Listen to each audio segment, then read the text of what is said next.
close out. We're ready. Okay, with that, we are back in session from closed session. There was no reportable action on any of the 3 items covered during closed session. And with that, we will adjourn the Selma City Council special meeting, and we will open the Selma City Council regular meeting in 5 minutes. Thank you, everyone, for holding on. We'll be right back after the break.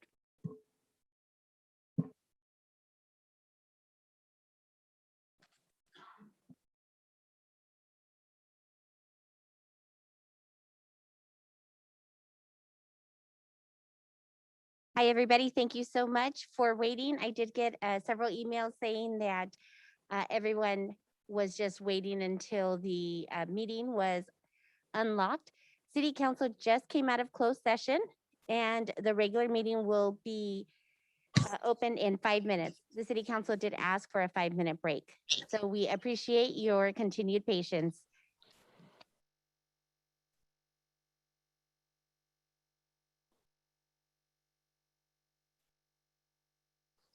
Hi, Mic Pastor. check me. Hi, Pastor Joe. I was about to mic check you. Thank you so Okay. much. Thank you for doing that. I just want to make sure that you are on the line and that you are ready to present the invocation. That's correct.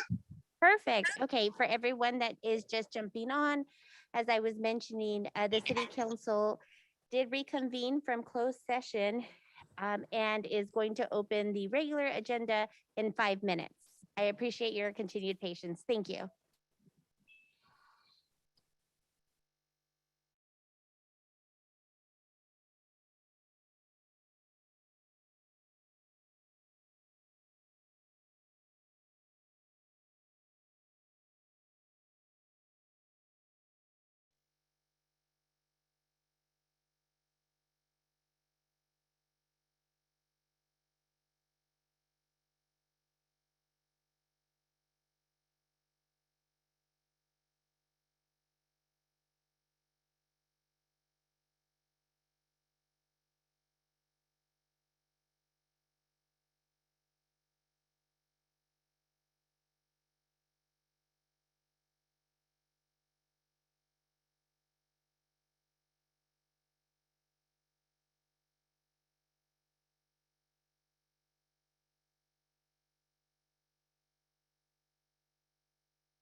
I just want to make sure that we have all of our council members online.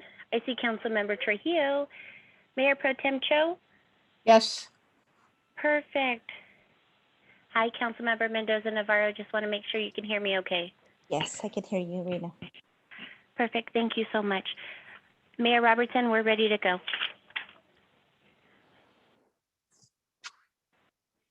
Set. All right, with that, we will open the Selma City Council regular meeting, May 3rd, 2021. The time is 6:12. We thank everyone for hanging on for a bit of a late start tonight. Wanted to let everybody know that this meeting is being conducted in accordance with Governor Newsom's Order N2920, which allows a local legislative body to hold public meetings via teleconferencing and to make public meetings accessible telephonically or otherwise electronically to all members of the public seeking to observe and to address the local legislative body. Pursuant to Executive Order N2920, please be advised that some or all of the City Selma Council will participate in the meeting via teleconference. The teleconference phone number is 1301-715-8592. The ID is 833-2374-4264. The password is 93662. When on the phone, if you wish to address council during the public comment portion of the agenda, press *9 to raise hand, and we will select you from the meeting queue. Press *6 to unmute and mute yourself. Before we start our meeting tonight, I would like us all to bow our heads so we can have a moment of silence for our fallen friend and Selma resident, Israel Trevino, whose life was tragically cut short yesterday. Also, prayers go out to Israel's family and his son, Izzy III, who is fighting for his life in the hospital. Everyone, please bow your head.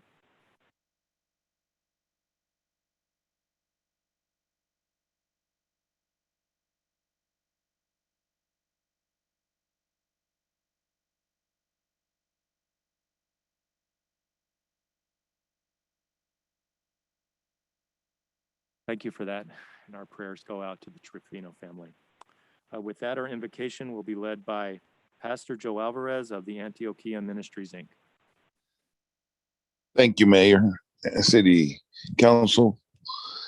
Let's pray. Heavenly Father, we just thank you for this opportunity to serve you. We ask you in the name of Jesus Christ that you pour your spirit to guide our elected and appointed leaders that you have put here in the city of Selma to do your work, Heavenly Father. We just ask you that your spirit of wisdom and of understanding and their spirit of counsel and your spirit of might, Heavenly Father, just guide them as they go forward in doing your work. We ask you in the name of Jesus Christ to bless the family Trevino también as they go through what they're going through right now, Heavenly Father. In the name of Jesus Christ, we thank you and we love you with our hearts. Amen. Amen. Okay, can everybody please stand for the Pledge of Allegiance? Ready, begin.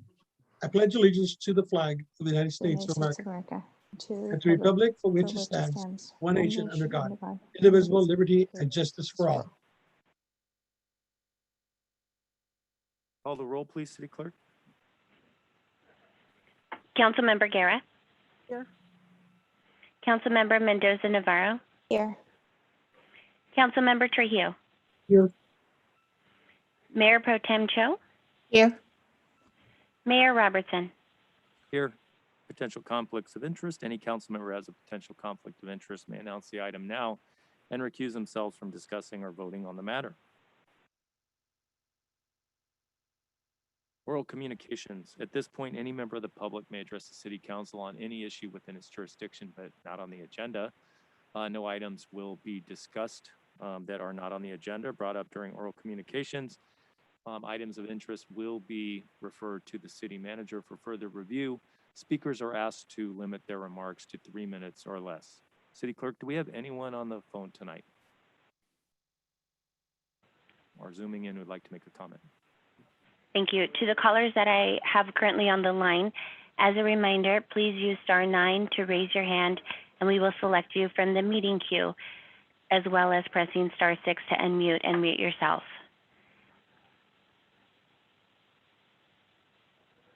Hi, caller ending in 925. Your line is open.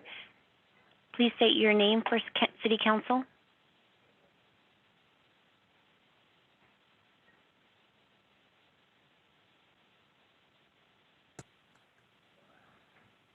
Hi, caller. Please use *6 to unmute your line. I do see your hand is raised.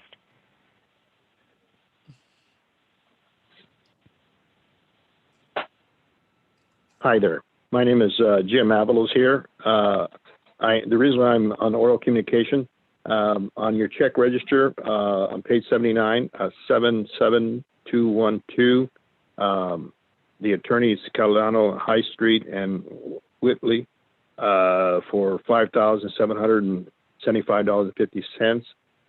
It was issued on January 2021.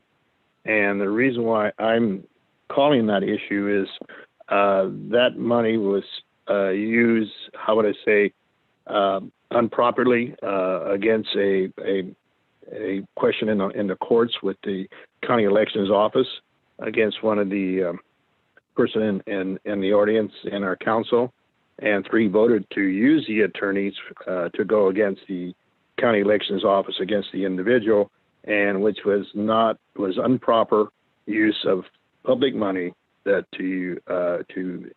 the county elections runs the office, and in a county elections, when you do a challenge in the county elections office, it's a challenge to the county elections office, not to the City of Selma, because City of Selma does not run the elections. County does, Fresno County does. So that's why I'm on this check register. I caution voting on this particular matter, and it's a serious matter for the City of Selma. I caution you very seriously what are you about to do on this particular matter. Thank you for your comment. City Clerk, do we have any further comments?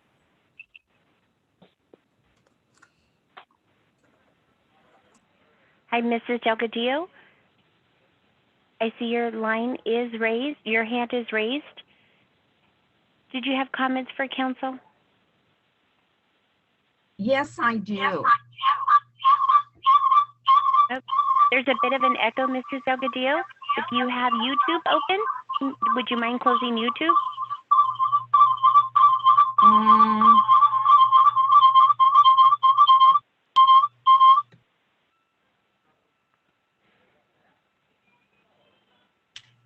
Can you hear me now? The echo's still there, Vicki.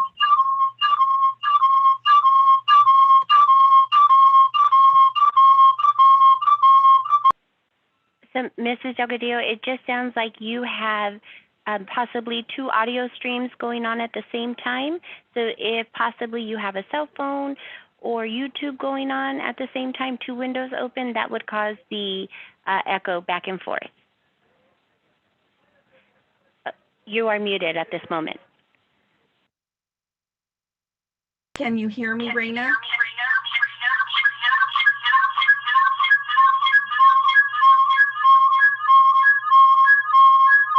Echo's still going on.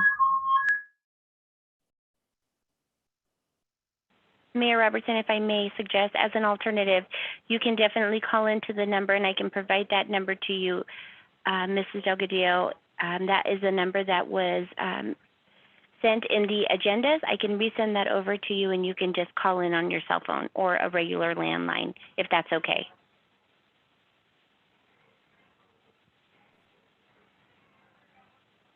Yeah, it sounds like she's calling from both lines. I will open the other line.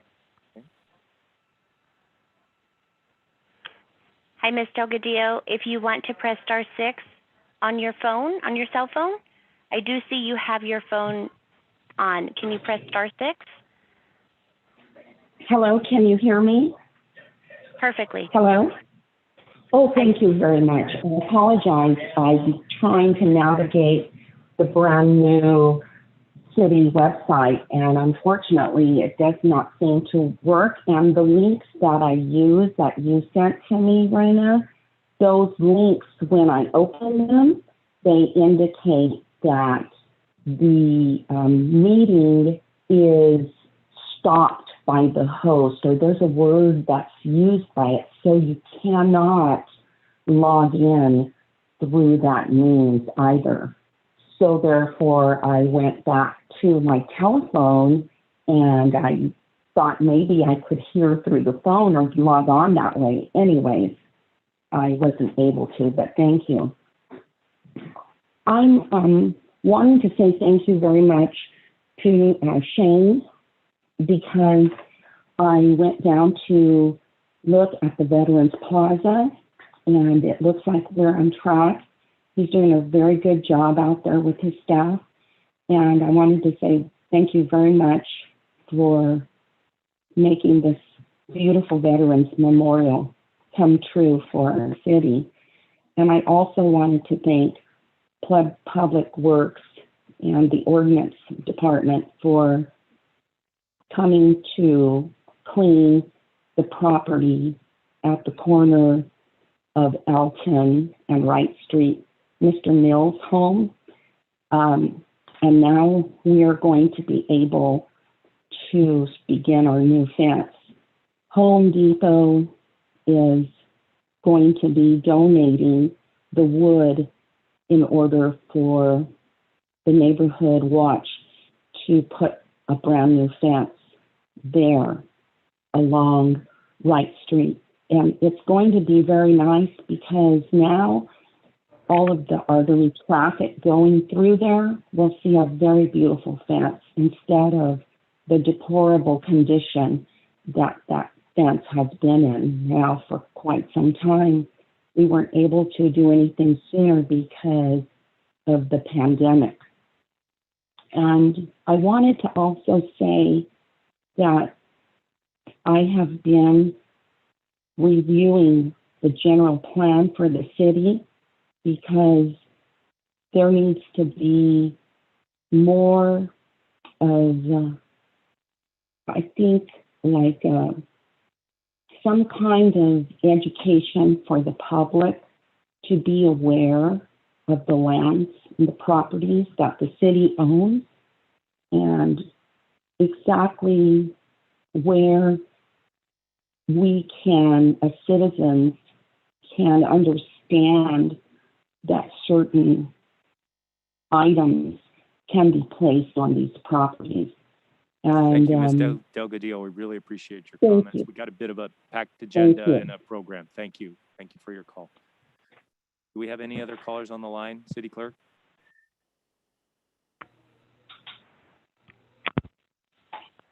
To the callers that we have on the line, please use *9 to raise your virtual hand, and we will select you from the meeting queue.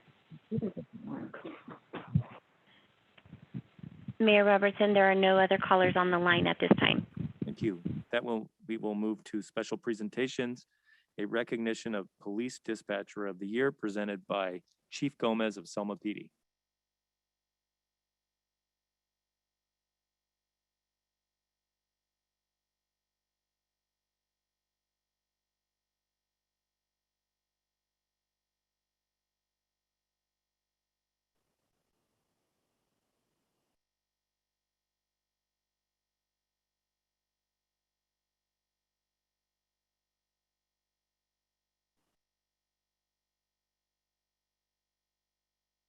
Come on in.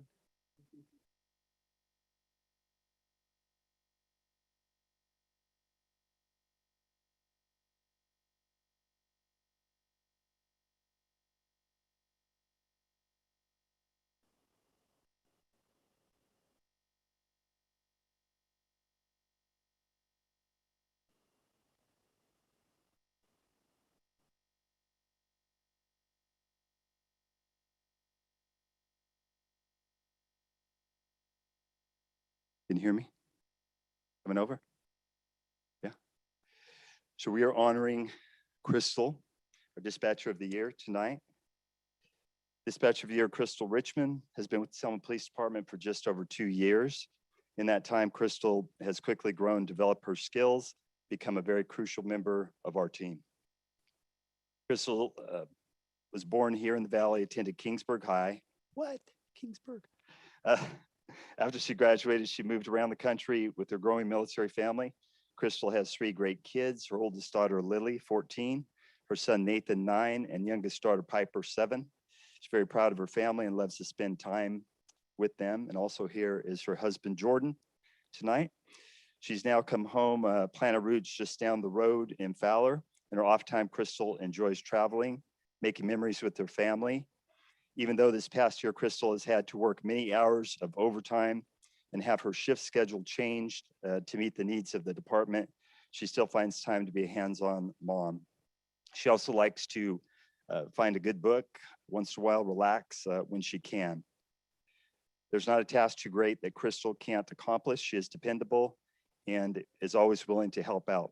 Crystal has worked the 12-hour graveyard shift over the last year, and her shift partners have many positive things to say about her.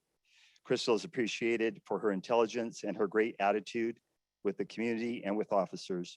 She's very thorough in her work, making reports and paperwork run smoothly in the process. Crystal has a soothing voice and is calm in the storm for many people that call 911 and are in fear and need help. As mentioned, Crystal has a great attitude. She treats the community respectfully and often gets complimented on her professionalism and courtesy. Crystal has dispatched numerous critical incidents and stays calm under pressure, which allows her to be effective and helpful to officers and the citizens of Selma. Those of us that work with Crystal are very proud of her and proud of this well-deserved Dispatcher of the Year accomplishment, and know that she will continue to thrive.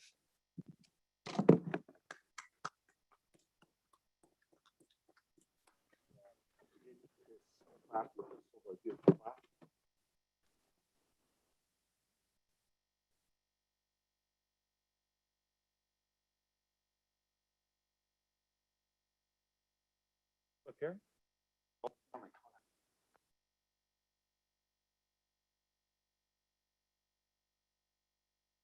Crystal. Thank you.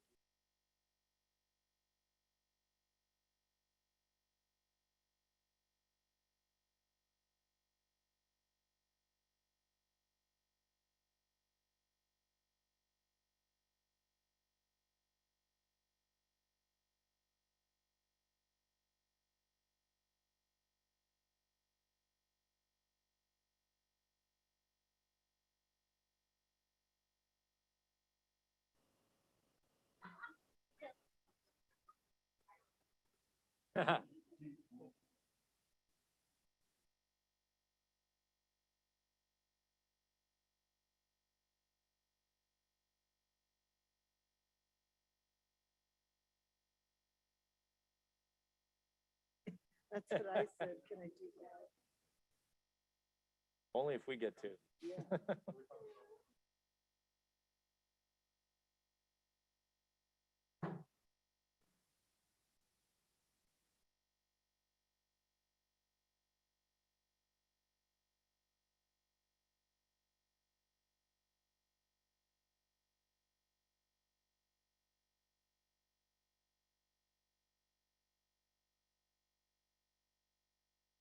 Right.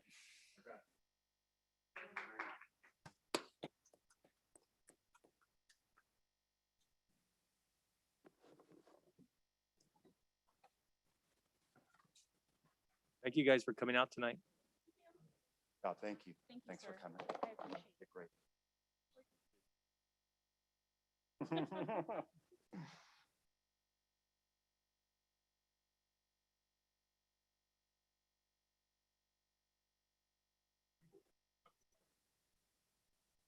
Got the blue, got navy, you got the jacket. Okay. Okay. Those are great. I think it says a lot that her whole shift came out to support her. Really, really support it. It's nice. Says a lot about camaraderie. I think it is. Yes, good teamwork. With that, we will move on to the consent calendar. All items listed under the consent calendar are considered routine. The complete consent calendar will be enacted by one motion by roll call vote. For purposes of discussion, any council member may have an item from the consent calendar taken off and put back on the regular council agenda. The council will then vote on the balance of the consent calendar. Does any council member have an item or items they would like to remove from the consent calendar tonight? Chair, I'd like Yeah. to remove item I. Okay, item I. I'd like to remove item G and, oh, I. Any other items council would like to have removed from the consent calendar tonight? Is there a motion to approve items 1A through F and H and J? Mr. Mayor, I'd like to make a motion to approve A through J with the exception of I and G. Thank you. Okay, City Clerk, would you call the roll, please?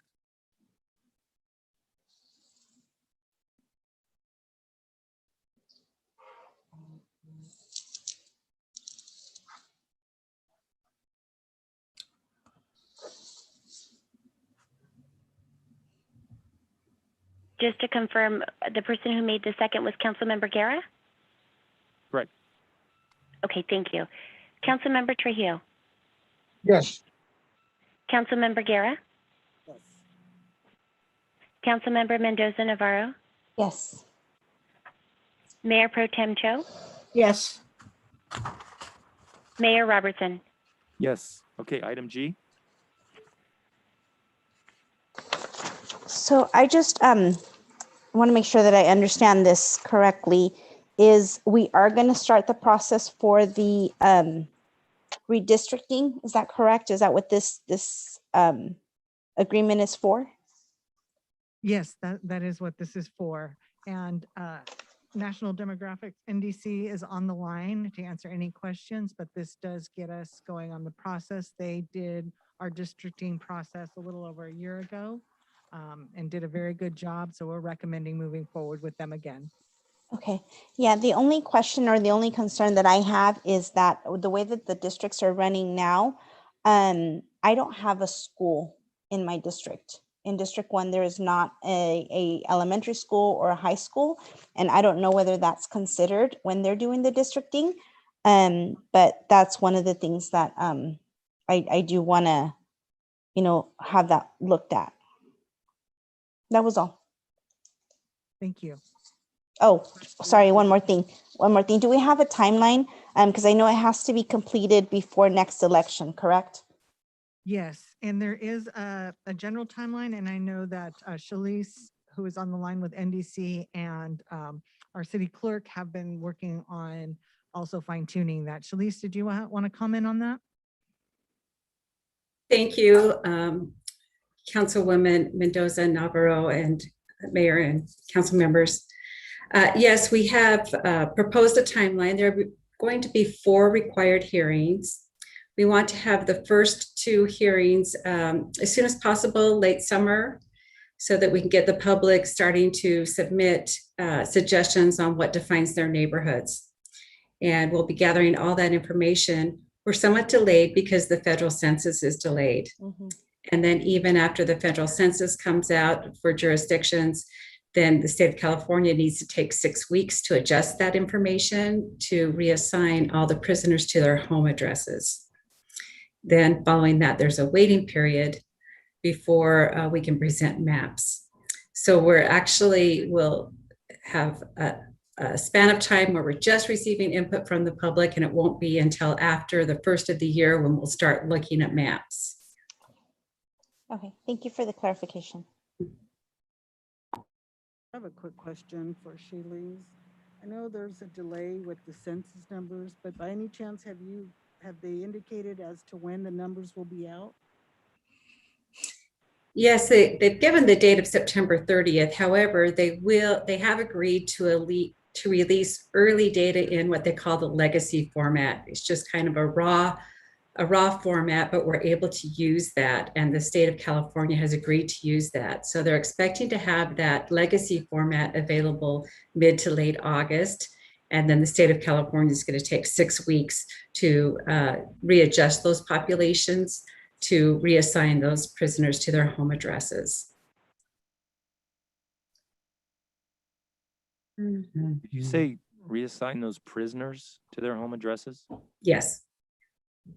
Okay, so that means that the folks that who are incarcerated, who were counted they would be assigned to with their last residence address? Yes, yes. Mhm. Thank you. And I would assume after the beginning of the year, that's when the council can start considering issues like demographic composition, the contours of the maps, and as Councilmember Mendoza Navarro said, what those districts are comprised of. Is that correct? Yes, and in fact, I've made a note of the comment that was given today, and we'll continue to take those notes. So when we do present maps, we'll try to incorporate as much as we can. What's different is the state now has a very prescribed list of criteria that you must follow in the priority order listed. So we'll be educating the public about that as well. Council have any additional questions for our representative from NDC tonight? We have one more question, Shilling. Are the requirements different from the last year that we did the districting in this year's? Yes. We considered most of the criteria. We actually considered all of the criteria that that is now prescribed. What's different is now it's mandated that you follow in a certain order of priority. So once you meet one of the prioritized criteria, you go to the next, meet it to the extent practicable. So it could be that there may need to be some adjustments to make sure we meet the criteria listed, but it's very similar criteria to what we used last time. So may not be too different. The other thing that council could consider, and it's in the proposal, are the additional public participation tools. And that's something that would be in addition to the budget amount approved. And I know budget considerations were foremost last time we went through this process. Will you be bringing that up to us when you come back in late summer? The public participation tools options that we have? We can do that. We can do that in late summer. We'd want to get started because actually they can start using the tools between late summer and after the first of the year. So now we're into it. Just thinking about it just a little bit. One of the issues that we had with the last go around was it was really hard for the public to draw a map and to make it, you know, actually make it into the consideration process because it wasn't balanced. Is there a tool that you have at NDC that would help the public draw maps, draw perspective maps the way they would like to see them without, you know, having to have them bounced because, you know, they don't get the you know, the correct proportions down? Yes. So we do have tools and that some jurisdictions are choosing to use. And like I said, some jurisdictions are not using the tools just for budget reasons. So we have a different variety of tools. One is the full system. So those who are comfortable online can use the more powerful online map drawing tool that will help them reach that population balance. And when you buy that online tool, and that's a $3,000 expense, you also get with that a paper kit. So those who are not comfortable with using the online tool can use a paper map. And the map has taken the city and it will divide it into population geographic areas. So you know that the population of certain geographic areas, and you can use those geographic areas as building blocks and build your neighborhood or build your district. So it'll be much easier for the public to come up with population balanced maps. It was really hard the last time. Yes. It was hard without that tool. And we were on such a time crunch last time as well, should we call. So for just the paper kit, it's $2,000. Now, if you do the online mapping with the more powerful, that's $3,000 and it includes the paper kit. Thank you. Council have any additional questions for Shailene tonight? No. Okay. No. With that, we will move on to the next item, which is item I, consideration of the check register. Councilmember Guerra.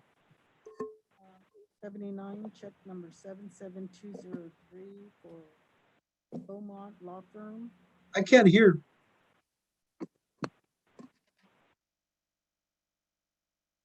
Page 79. Check number 77203. That's for Beaumont Law Firm. Legal services for January 2021 for the amount of $3,100. What was that one for? That was the interim, city attorney. Is that Brett? Oh, okay. Now, does that include the retainer? He was on time materials. He didn't have a retainer. Okay. Does anyone else have any items they would like to talk about on the check register? Yes, I have a question on page 79, 77192. This might be a different door, but I was just going to ask, is this a different door than it was last month? Actually, I think it was the same location. I think one of the doors had some further damage that need to be repaired as well. Yeah, this one's actually a different station. The last month's, the damaged door where the spring fell off, that was at our downtown station. And this was at the A Street station. And actually what we did was we upgraded the opener to hopefully prevent some of these problems in the future with, again, having these go down, it seems like in a month. So. Okay, and that is all I have a question on. I have a question on item 77212, which the caller alluded to earlier, Colantano, Highsmith, and Watley. The 5,775, that looks like for legal services for January. Does that include, one, the retainer? Does that include their cost for the trial in February? That is the total cost of our invoice and our billings that we've received so far. So we've only gotten one bill, so it does cover it all. So it was first and final? Right. That's the entire cost. Right. And that's including the retainer. I don't remember if they had a retainer on their agreement. I'll have to double check that. Okay. But yeah, that was the only billing we received. So. Okay. Are there any other questions on the check register? Is there a motion? Mayor, if I could interrupt and make a recommendation, I don't know what the city's practices in the past when items are pulled from the agenda, but if you'd like to open it up to the public for items pulled, that's a good practice for Brown Act purposes. Okay, we've never done that before, but we can certainly start. Thank Okay. you for your suggestion, City Attorney Lerner. You're welcome. City Clerk, do we have any comments on items on the check register or the other items pulled off of consent tonight? To the callers that we have on the line, as a reminder, please use *9 to raise your hand and we will select you from the meeting queue.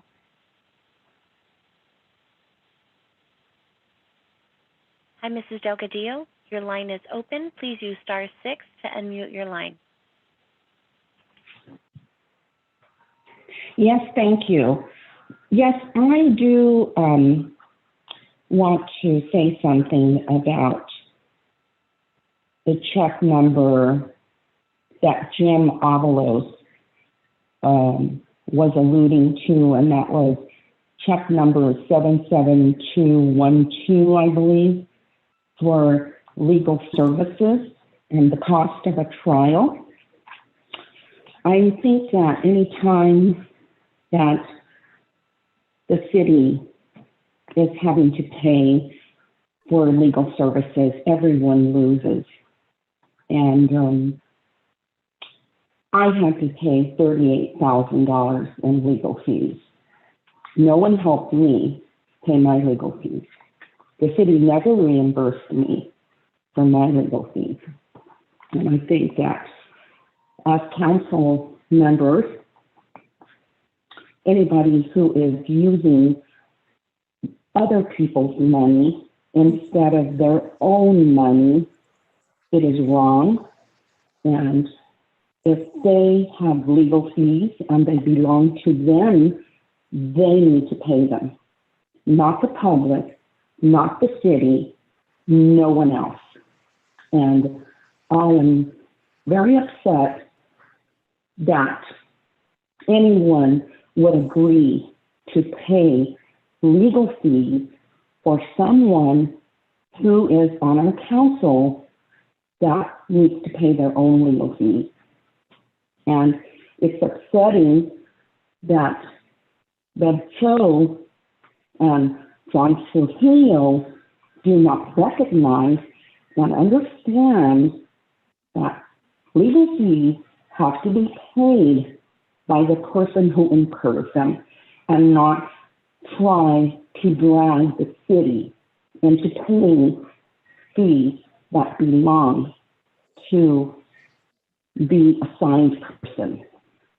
Thank you very much. Thanks for your comments, Ms. Delgadillo. City Clerk, do we have any other comments on the items pulled off of consent tonight?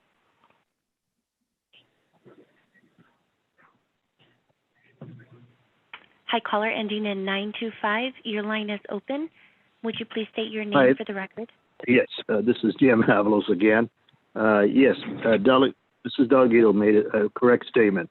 Using public money for services that are not pertaining to the city of Selma. And that's illegal. That's bottom line. For people to vote using, public money for services to benefit their own needs and vote on those issues, that again, that's illegal again. That's a violation of the Constitution of the Elections Office. So just to let you know that beware of what you do. There's consequences to be facing very seriously, especially now. So I'm just warning you. Mr. Avalos just warned you now. Thank you. Thank you, Mr. Avalos. City Clerk, any further comments tonight?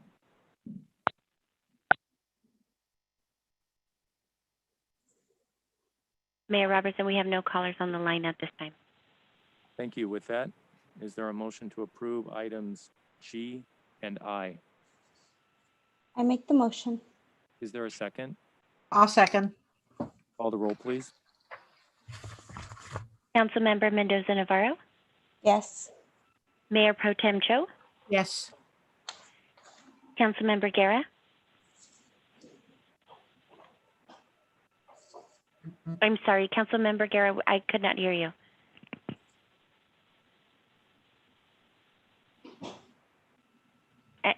My apologies. Is your microphone on? Yes, I said no. Thank you. Councilmember Trujillo, Yes. Mayor Robertson. No. So with that, we'll Thank move you. on to the regular business. And we are going to switch item 2 and 6 because of speaker considerations tonight. We are going to take item 6 and we're going to make it item 2. So now we will look at the consideration of early construction agreement with 1480 Skelton LP, a California limited partnership for tract map 5303, phase 3. Assistant City Manager Moreno. Thank you, Mayor, Council members. The items that you have in front of you, again, is for approval for an at-risk agreement between the city and the developer for tract number 5303, phase 3. This is the Valley View project. They're currently in the process. We filed the map. What they're looking for is this agreement so they can actually do some of the on-site work pertaining to the actual homes themselves. Their improvement plans are pretty much done as far as being final, so they can get that done. But they're trying to get some of the project going concurrently so they can meet their deadline in January to complete the project. The developer is on the line if you have any questions regarding the project, Mr. Justin Hart, and I open up to questions. Thank you for your report. Do any council members have any questions for the developer or Assistant City Manager Moreno at this part regarding this agenda item? No, not me. Thank you. Self-explanatory. No. Thank you. With that, we'll bring it back. I have a question. Can you give me the assurances that the city has if something happens and the developer is not able to finish the project, financially or for whatever reason, and they haven't finished with the improvements that they're committing to make early now, what happens to those improvements? Do they just stop work on them, or is there a bonding requirement for the contractor to come in and finish that job, or what happens? So there is a clause in there about having to make sure they finish off the project and actually remove anything they may be putting in. So there's two components to this. One's the actual improvements, the roads, the storm drain, the lines, that has already been bonded for. That's the major component as far as the improvements that they're going to be working on. This piece is really just so they can do the pads of the homes themselves. So it's being able to connect to utilities while they're doing those other improvements too. But there is a clause in here that they'd have to remove those products if they actually didn't complete the project. I saw the removal, so the point would be to remove it so that another developer, another homeowner or builder could come in Correct. and put their footprint and their pads in. Correct. Okay. And is this developer related to the developer who did the first two phases? That's correct. He did the first two as well. Will there be fences in these yards? There is no fences planned for this phase as well. Definition or the California State Treasurer Low Income Housing Tax Credit Program. It's just a financing mechanism to get them low interest rates. It is a state program where they have to file, and it is a competitive process from what I understand as well. Mr. Hart could probably speak to that better than I can. Hello. Hello, go ahead, Mr. Hart. I'm sorry, Welcome. thank you very much for the time. I didn't quite hear the question, but we have all of our financing secured. Justin, it was revolving. It was a question regarding the tax credit and how that program works for you. Oh yeah, it's a affordable housing tax credit program. We're financing it the same way that we finance the other two developments, and we have all of our financing, our construction loan, investor equity, everything has been deposited. In fact, we've paid, I think, about $536,000 of the city's impact fees for building permits. We're just looking hopeful that we can get going on trenching and building the pads.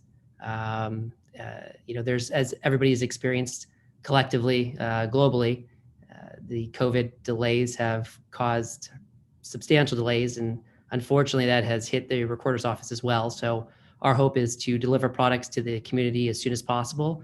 And for that, we discussed and came up with this solution with the city staff, and in hopes of delivering LEED Platinum Net Zero single family homes to the community of Selma by January of next year. And that would be January 2022. Is that right, Mr. Hart? That's correct. Okay. It says 2021 here, but that was COVID timeline, right? Okay. Yeah, that's a typo. Typo, got it. Does council have any additional questions before we go to the phone lines for input from the public? Yes, I do. I have a question for Justin. On the affordable tax credits, is that a 9%? And are you doing the income averaging, and what other layering are you doing with that? It was financed through the 9% tax credit program, and our units are restricted to 30, 45, 50%, and 60% of area median income. You said 30, 45, 50% and 60% of area. Correct. Perfect. Okay. What And this is is the a 9% tax credit program, council member? It is a 9% tax credit program. It's the financing vehicle that allowed us to secure all of our financing. Again, it's the same financing vehicle that was used for the prior two phases. What is the significance of the 9%?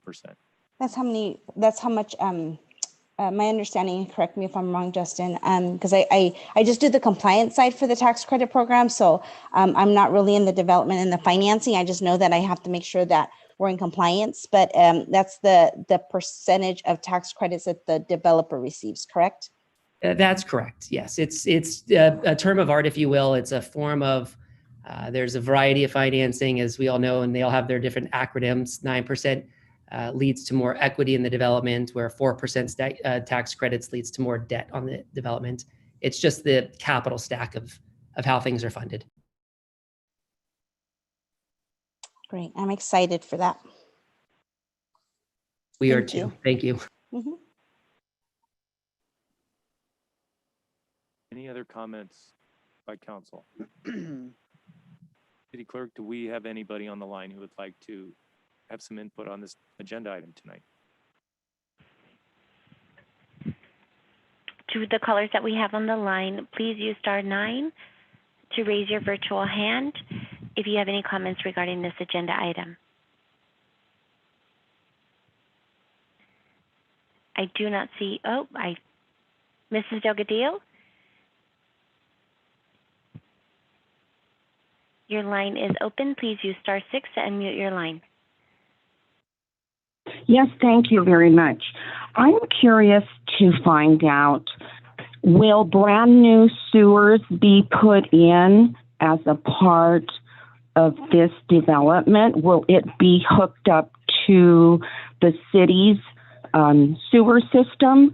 And will the developer be paying for the sewer lines that go in along with the sidewalks and the street lights? Yes, the developer will be connected to the city sewer system. And yes, it is part of the project to put the street lights and sidewalks and improvements. So this will be brand new sewer lines, correct? Well, there'll be extensions from the main lines, but yes. So the sewer runs in the middle of the proposed street there, correct? The lines are in the street.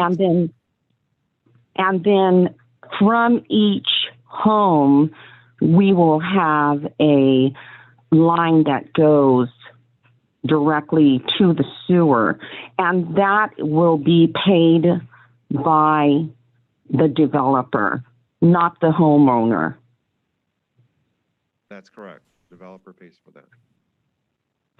So then it would behoove me to believe that those people living in that particular brand new housing development would not have to pay the insurance that people like myself currently pay. Is that correct, Isaac? Well, these properties are actually not for sale, they're rentals.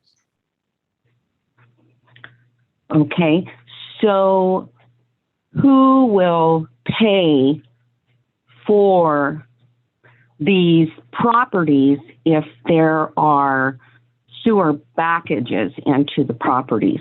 Will there be an insurance purchase through Cal Water or through the Selma Kingsburg Sanitation District? Because all other homeowners pay an extra tax each month that we pay so that we do not end up with a $21,000 bill in the event that the line is damaged 15 feet from the sewer line, because the homeowner gets stuck with that bill. And I'm trying to find out who will be responsible for that bill. These homes, like all others, will get that tax put to their property tax, so they'll be paid by the developer and the property owner. Thanks for your questions tonight, Mrs. Delgadillo. We really appreciate it. Thank you. Thank you. City Clerk, do we have anyone else who'd like to speak on this topic?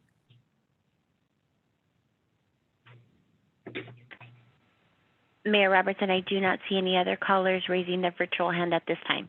Thank you. With that, we'll bring it back to council. Do council members, any council members have any further items they would like to give as input tonight on this agenda item? I have just one more question. You just raised a question. You said these are homes like for rentals type homes. So the person who qualifies for these homes? They're low income housing projects, so there is a application process they got to go through. So that's managed by the developer. Oh, okay. Is Mr. Hart still on the line? Yes, sir. Mr. Hart, who is the property manager that you have for this phase of construction? For this phase, once the development is built out, Wynn Residential will be the property manager. Are they the same ones you have on the previous two tracks? They are the current property managers on the previous two phases, yes. And just quickly, I know you're going to have a community center. Will there be any, I know the property manager kind of has a nice big community center over there. what will you be putting in the community center in this third phase? It'll be about a 1,500 square foot community center. Will you have a property manager located there as well? Yes. Okay, thank you. And then last question, Assistant City Manager Moreno, what kind of impact fees? Mr. Hart said somewhere around 500,000 to 600,000 were the development and impact fees on this phase. What he's referring to is the building permits. That includes all the building permit fees and the impact fees. So he paid for every single lot up front. As opposed to the end of the project or when the homes were constructed? Well, typically, when he pulls permits and he starts construction is when you typically pay for them. He's secured his financing, so he went ahead and paid for his fees. Got it. He locked it in ahead of time and paid for those there. How much of that goes to the city and how much goes to the school? Well, the schools outside of that building permit, he will be paying the school fees separately. The majority of it's, like he stated, the bulk of it's going to go to the impact fees, and then some of it will go to general fund and other funds as well. What account can we look for that $500,000, 600,000 that he paid? Where would that appear? It's spread across multiple funds. I could break it down for you if you'd like. Okay. All right. Thank you for that. With that, is there a motion to approve and authorize the city manager to execute the early construction agreement with 1480 Skelton LP to authorize the developer, Mr. Hart, to complete limited work on homes? I'll make a motion. Is there a second? I'll second. Call the roll, please. Councilmember Guerra, Yes. Councilmember Mendoza Navarro, Yes. Councilmember Trujillo. Councilmember Trujillo, you're muted.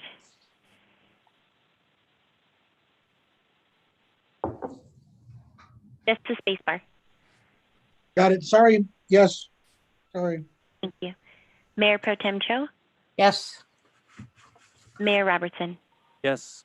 That will move on Thank to item 3, presentation and necessary action to accept fiscal year 2019-20 financial statements with the independent auditors report. Report, please.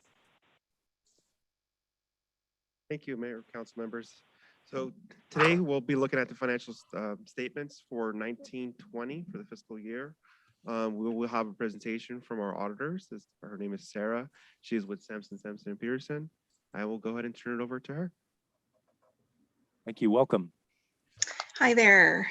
Again, I'm Sarah Pryho. I'm with Sampson and Patterson, and I'm here to present the auditor's report and the financial statements. So in the packet, I know you had a copy of the draft report. And if you turn past the tables of contents, you'll get to the independent auditor's report. And you'll see that this auditor's report indicates an unmodified opinion as summarized in the last paragraph on page 1. And turning to page 3 is the management's discussion and analysis. This is summarized on pages 3 through 8. This section provides an overview of the financial activities and transactions for the fiscal year of June 30th, 2020 in the context of the requirements of the Government Accounting Standards Board. This should be read in conjunction with the city's audited financial statements and accompanying notes.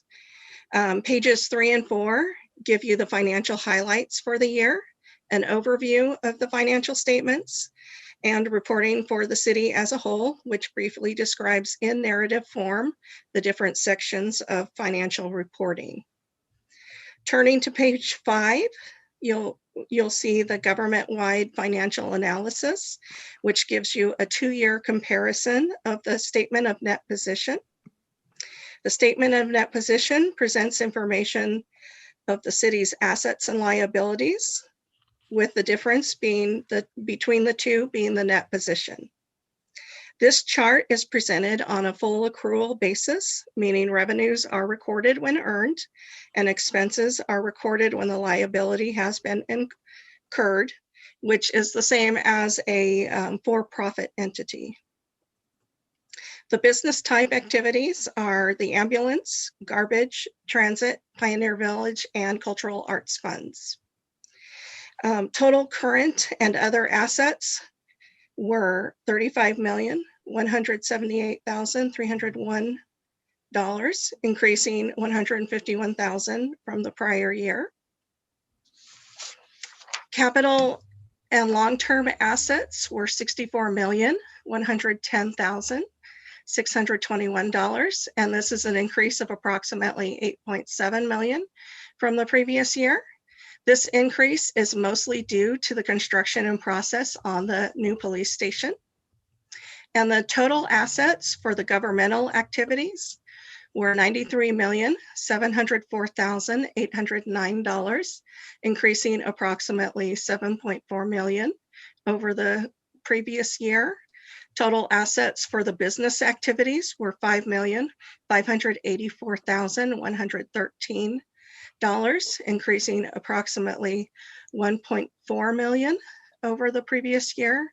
And the combined total assets were $99,288,922, which is an increase of approximately $8.8 million over the previous year. The total deferred outflows were $4,715,426 at June 30th, 2020. This is an increase of approximately $786,000. This figure represents the consumption of net assets applicable to future periods, kind of like a prepaid expense. Long-term liabilities were $8,433,822 and decreasing approximately $600,000. Net pension liability was $16,045,850, increasing approximately $1.1 million. This increase is based on the GASB 68 actuary report prepared by CalPERS. Net OPEB liability was $6,501,690, increasing approximately $885,000. This increase is based on the GASB 675 actuary report prepared by McLeod Watts. Other liabilities were $5,323,886, increasing approximately $2.4 million from the prior year, of which $2 million is associated with the construction costs payable on the new police station. Deferred inflows related to pensions were $479,949, and deferred inflows related to OPEB were $387,894. This figure represents the acquisition of net assets related to future periods, kind of like deferred revenues. Total net position at June 30th, 2020 was $66,831,277, increasing approximately $5.7 million from the prior year. Of that, $62,586,725 is related to the governmental activities, and $4,244,552 is related to the business activities, each demonstrating increases of $4.7 million and $995,000 respectively. Turning to page 6, you'll see the 2-year comparison and the changes of net position. The changes of net position chart presents information showing how the city's net position changed during the year based on revenues and expenses. Again, this chart is reported on the full accrual basis. Therefore, some of the revenues and expenses recorded will affect future cash flows. An example, earned but unused vacation leave. I'm not going to read each revenue and expense item on this chart, but I will describe notable variances for you. So total revenues reported at June 30th, 2020 were $30,719,065, increasing approximately $1.5 million from the prior year. A couple of the notable items was a decrease in capital grants and contributions of approximately $3.3 million. This is related to the SKF McCall Avenue sewer project that happened in the prior year. And also an increase in taxes of approximately $923,000. And this is related to an increase in sales tax receipts. Total expenses reported at June 30th, 2020 were $26,036,546, increasing approximately $2.7 million from the prior year. Notable items are increases in public safety and public works of approximately $1.7 million and $1 million respectively. Both increases are in salaries and related benefits related to the pension and OPEB liability increases.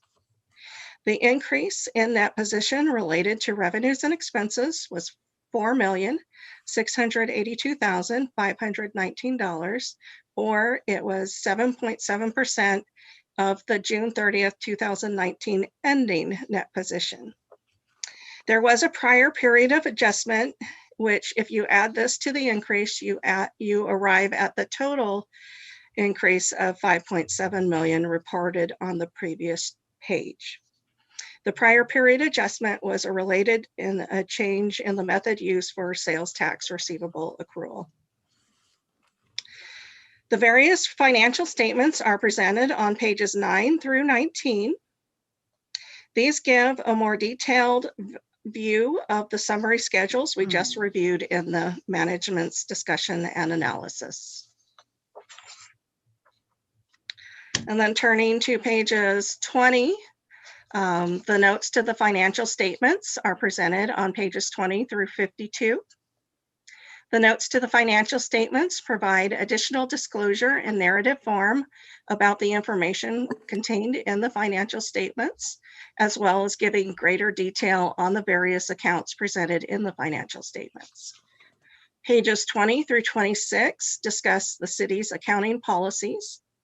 Page 27 through 32 discusses cash and investment balances and policies, and also discusses interest rate and credit risks.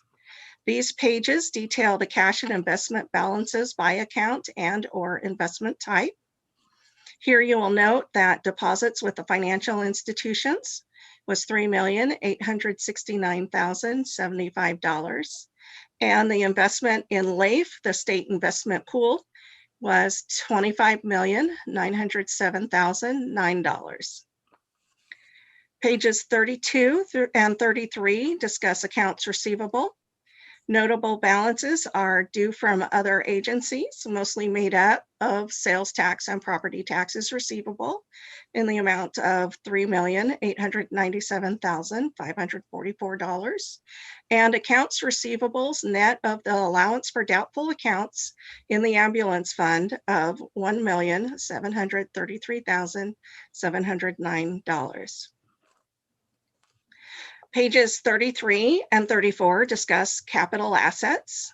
As previously noted, the overall increase from the prior year is approximately $8.5 million, mostly due to the construction of the new police station. Pages 35 through 41 give more detail on the long-term liabilities, which, as previously noted, decreased approximately $600,000. This section outlines the debt by type and gives a brief narrative of each debt instrument. Page 43 through 47 discusses the employee pension plan. Page 43 discusses the plan description, benefits provided, and contributions. Page 44 begins the discussion on the actuarial valuations of the pension liabilities, pension expense, deferred outflows and inflows of the resources and related to the pensions. Pages 48 through 51 discuss OPEB. This section discusses the plan description, benefits provided, contributions, actuarial valuations of OPEB liabilities, and actuarial assumptions. Page 50 details the changes in the OPEB liability. Deferred outflows and inflows of resources are related to OPEB are detailed on page 51. And 52 discusses commitments and then contingencies and the prior period adjustment. Pages 53 through 62 present the required supplementary information. The required supplementary information includes financial information and disclosures that are required by the Governmental Accounting Standards Board, but are not considered a part of the basic financial statements. In this section, you will find budget to actual comparisons of the various funds, cost sharing multiple employer defined benefit plan, schedule of funding, progress on PERS information, etc. Supplementary information is presented on pages 63 through 86. The combining statements presented in the supplementary information are provided for the purposes of additional analysis and not required as a part of the basic financial statements. And then going to pages 87 and 88, you'll see our report on internal control over financial reporting and compliance and other matters based on an audit of financial statements performed in accordance with the government accounting standards.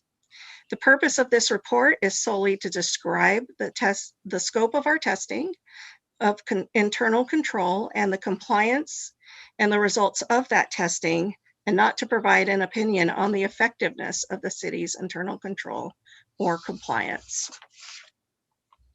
And then pages 89 through 95 present the report on compliance for each major federal program and internal control over compliance required by the Uniform Guidance or the single audit report.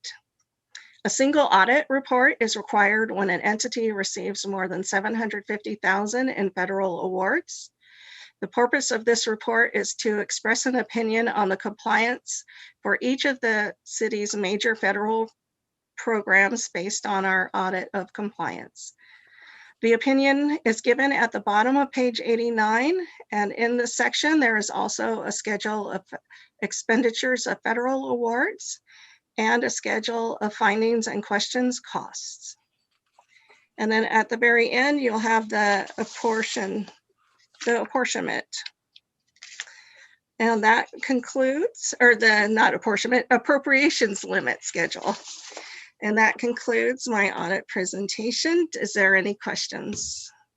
Thank you for your presentation. Does anyone on council have any questions? I have a question, Sarah. Thank you for that lengthy and detailed audit. And that took a lot of work. I just have a quick question here. On the general fund, it shows that we have $6,717,902. What page are you on? On page, 106. 106 is page 106. Is that the council packet number or is that the page number? It shows the page number.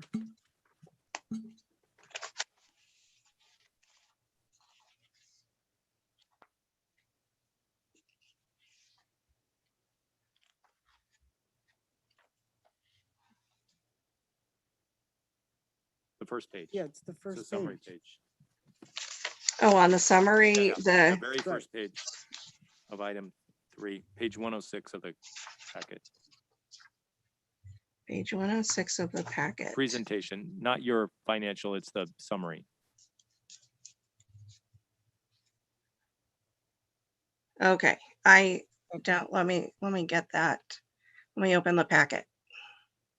Because I noted the pages. Right. Yeah, it's the staff report. It's not the financial statements. Oh, okay. Yeah. There it is. Okay. Okay. And then I just wanted to confirm, indicates 3 months of COVID, right? Because we're into March, so we're looking at maybe April, May, June, right? That's correct. Okay, so the policy, this is what I just want to confirm. This is the general fund. I didn't see anywhere where the reserve fund is. Is that separate? So that is the reserves. That the bottom line is what you're looking at, the fund balance, which is basically your total equity.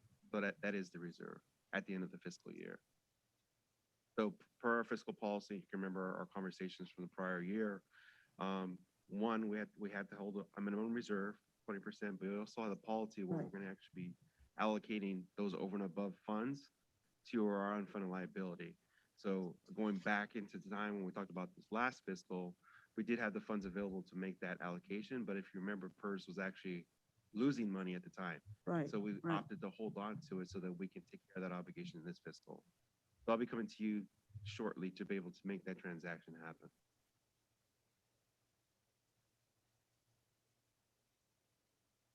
Does anyone else on council have any additional questions regarding the audit? Got a question. So on page 3 of the audit, it says the city's general fund ended the year with a balance of $6,770,902, an increase of $2,151,629 from the previous year. So you're saying, just to build on Councilmember Garrett's comment, that was our reserve in effect for the year. That was like the retained earnings. That was our net gain. So the bottom line, the 6.7 is our total reserve and general fund, correct? And in keeping with the city's policy that we have a 20% of reserve, anything above that 20%, which this is, you're saying went to the pension liabilities, which was another policy the city council agreed on last year. That's correct. Okay. So 20% of the actual budget for this year is about 2.9. So the remaining balances will actually be going to the unfunded. And okay, so how much will we have in the reserve net of that after we transfer that to the pension liabilities? How much will be in the reserve? Around 4.5 $3 million. 3 million.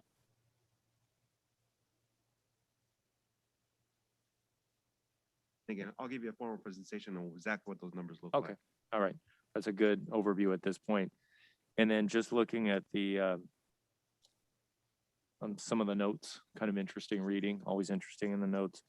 The bonds that the city has, I know the city used to have a lot more bonds and they were refied in 2015.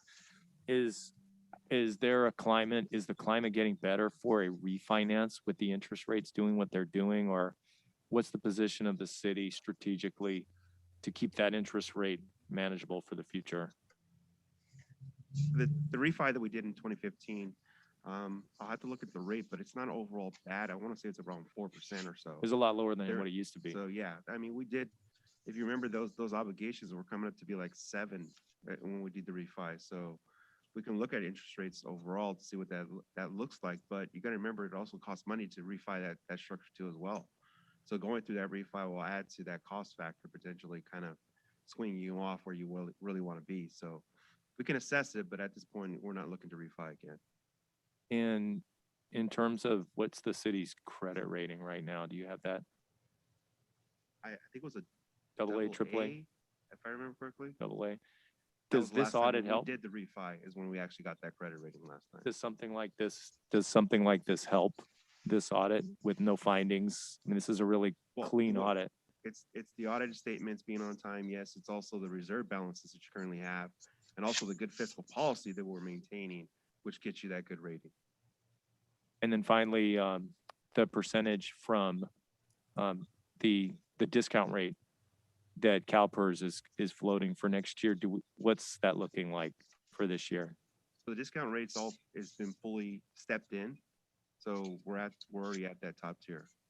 Okay, so and by discount rate, I mean for maybe those who don't follow the pension, CalPERS sets a baseline, right? An interest rate that they have to earn, or they'll come back to the cities and say, we need more money from you cities to so that your pension plan is solvent. Do we see, and I think we had this discussion last year, it could have gone a lot, and 2 years ago even, it could have, actually every year, because such an important topic. How are we looking in terms of the trending on that interest rate that CalPERS is setting? Are they hitting their goals, their investment rates? Is the city looking pretty good for this budget year? They haven't hitting their goals overall. I haven't seen any trends that they've been trending down. They just had an asset amount and liability workshop a couple weeks ago. I wasn't able to attend, but when we talked to our actual last time, they were on track to hit their benchmark. And last question, the city's unfunded liabilities, are we within, I think we were what, 75, 77% the last time? Are we keeping a pretty highly funded percentage as we were before? Or is that slip with Policies are COVID? if they're in the high 60s, you'd actually want to prefer to be higher than that. I mean, 70s is not great, but I mean, it's sustainable. Obviously, you want to increase that rate so that you don't have that gap. But 60s is something we'll try and get out of to increase that. We'll be doing that by looking at the unfunded allocation that we're going to be doing. We really want to be in the 70s. That's a really good forecast compared to what we've had the last couple of years. So it sounds like it's okay at this point, not great, but the city's doing okay with the pension But with liabilities. the allocations that we're going to be making, we will be helping that percentage come up. And just refresh my memory, do we do that every year? Anything over that 20% reserve goes into the pension liability? So last year was our first year where we were actually able to do it. And again, because of the market and what they were doing, we would have took a loss on it. So it was better just to hold it, maintain it, keep the interest on it, and make that allocation this year when they're actually hitting their projections. Because we're in a pooled plan. So if the overall takes a loss, the more we have in that pool, the bigger we take on. So that percentage Just really matters. smooths out if they have a bad year in their stocks, is that Exactly. right? So if they have a good year and our pool amount is bigger, we take out that bigger gain. If we're taking a bad year, we take a bigger the loss. So that value is where you got to measure. So it's more feasible to hold on to that dollars, collect that interest, and make that allocation this year. And the big thing about this year is because we did have that loss. So if we make that allocation this year, it'll go against that amortization schedule where we did take the loss. So it'll help us make those payments. For 1920, okay. Did council have any additional questions? No. City clerk, do we have anyone on the line who would like to discuss the auditor's report tonight?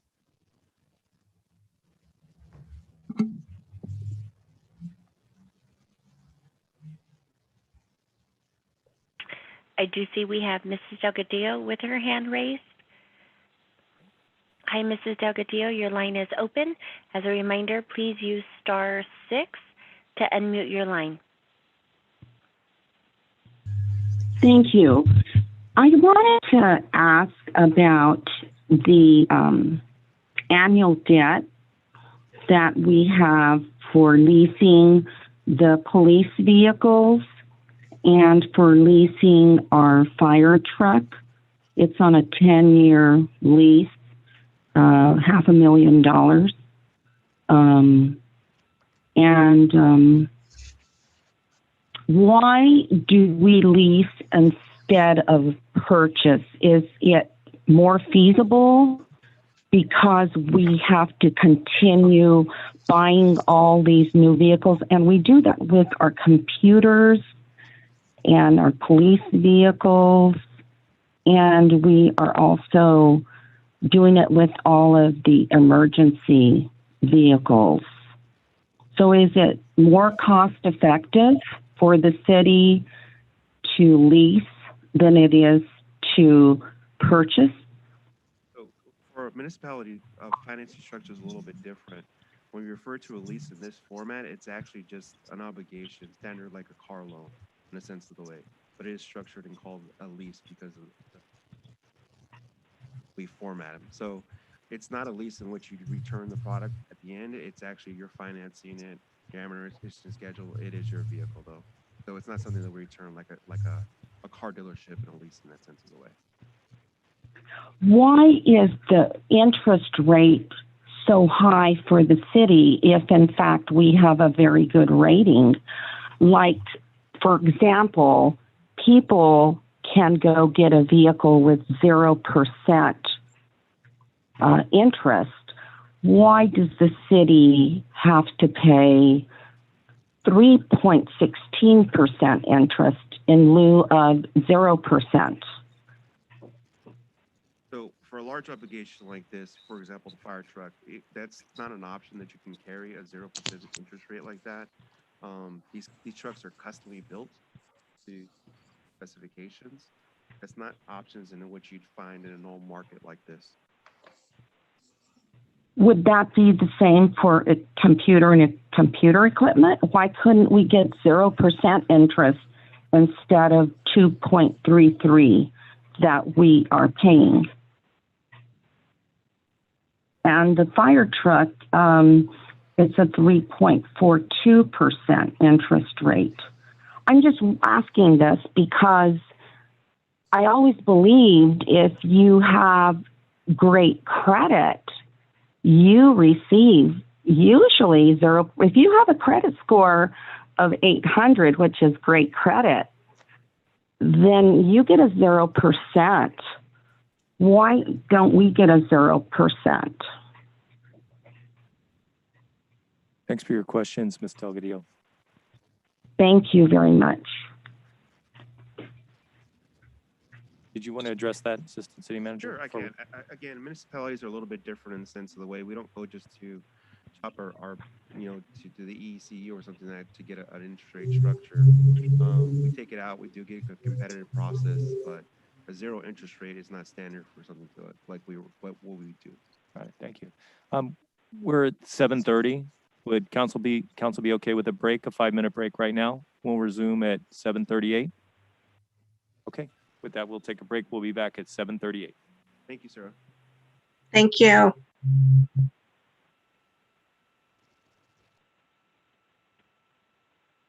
Okay.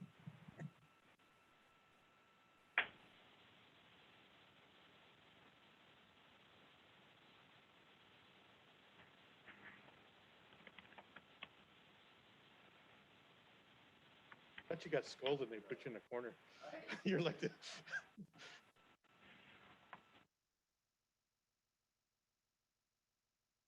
I did too. kind of a. Yeah.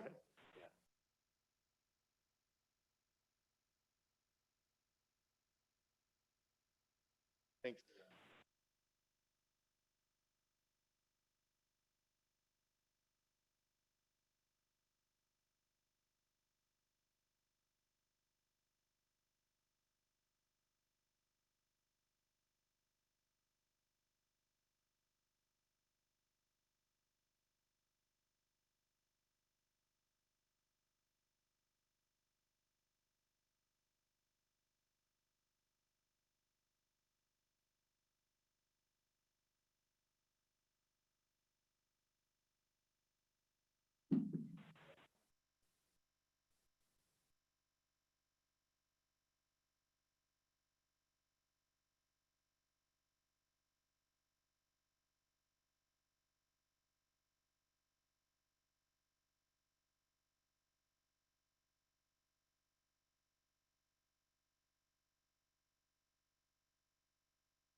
Oh, that's fine.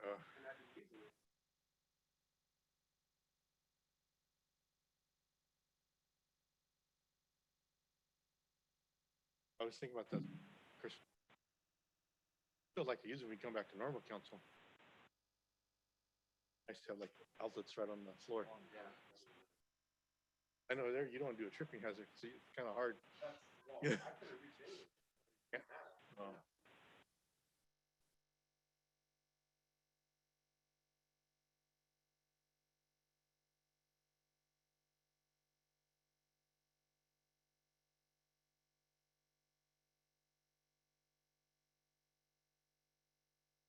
I think she'll like. Rub it in.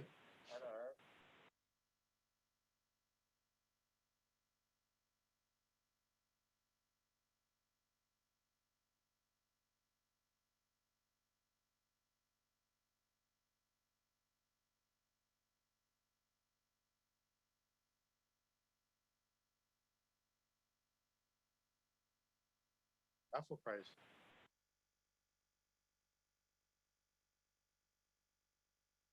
That's how you get people to donate blood, huh? We do like a big community event presentation, like police would do, like 5 people. And I said, yeah, this is not working. So then we get Sal's, and also get like 40 people. Oh, yeah. It's all about the food. Presentation.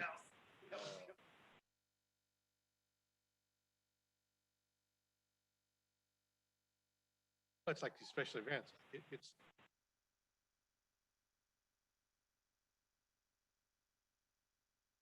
fine, but you got to go to each booth to get initial. It's a waste of time because they just walk up and say, "Can you give me initial?"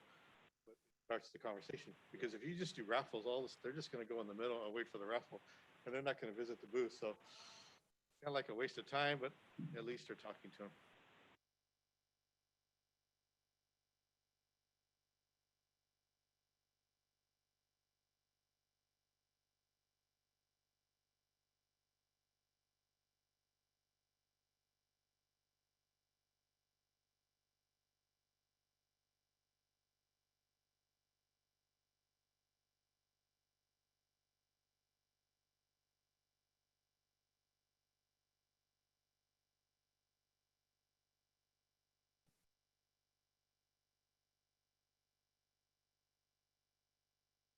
You got crumbs on your mask.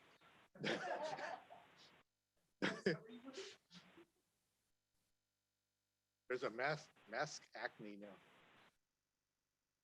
Mask me.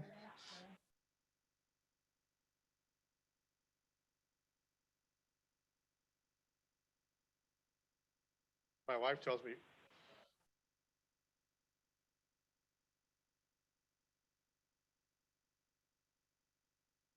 Well, they're from Parlier, but they've been in Selma for years. They've moved to Selma, yeah. And Israel, the dad that was 57, he grew up, well, he went to school to Parlier, but he's a correctional officer. He retired a couple of years ago. His son, that's Izzy the third.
Before we get started, I just want to give everybody who is listening online a quick reminder that the fire department is having a blood donation drive right now, and Naughty Chicks is outside donating pretzels.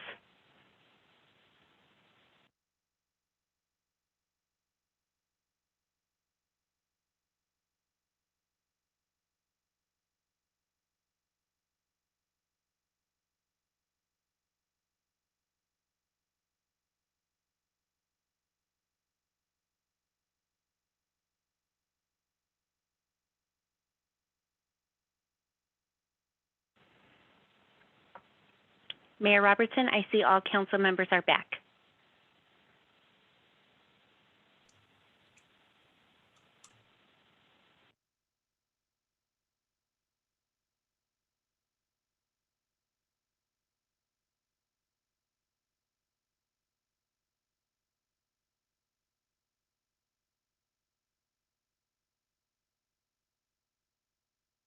With that, we're back from our break and just saying thank you to Naughty Chicks for providing the pretzels for those who are giving blood outside City Hall right now in front of the fire department office and training center. Very tasty and very much appreciated. With that, is there a motion to accept fiscal year 2019-20 financial statements with the independent auditors reports? I'll make a motion. Okay. I'll second it.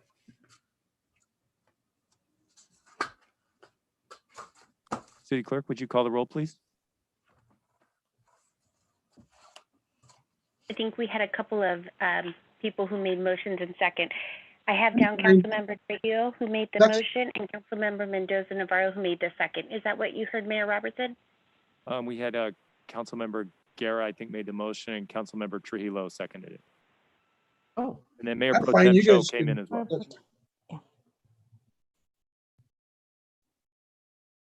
I'm sorry, I didn't get the clarification. Say that one more time. Oh, correction, Mayor Pro Tem Cho made the motion and Councilmember Trujillo seconded it. I think it was the other way around. Correction Hey, for the why third don't- time. That's fine. Gara motion, show second. Guerra and Cho. Now you understand where my confusion came into play. Thank you for clarifying. Councilmember Guerra, Yes. Mayor Pro Tem Cho, Yes. Councilmember Mendoza Navarro, Yes.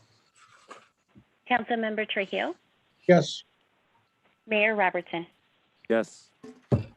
That we will move on to our next agenda item tonight, number 4.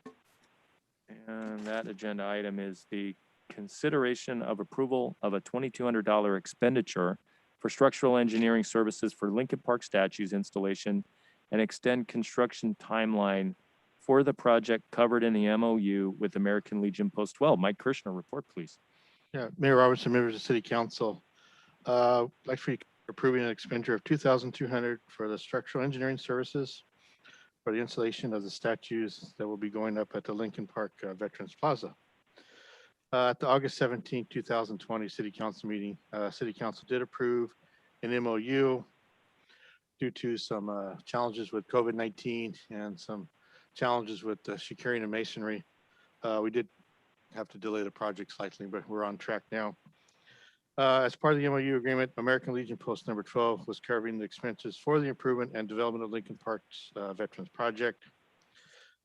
Through American Legion, they've expended $35,000 on the statues, $21,120 on the masonry improvements, $4,300 for electrical, and with another $4,600 coming up with landscaping, trees, and plants to take on the $2,200. Engineering services would be somewhat of a hardship. They're also working with the city for the future with Friendling or playground equipment.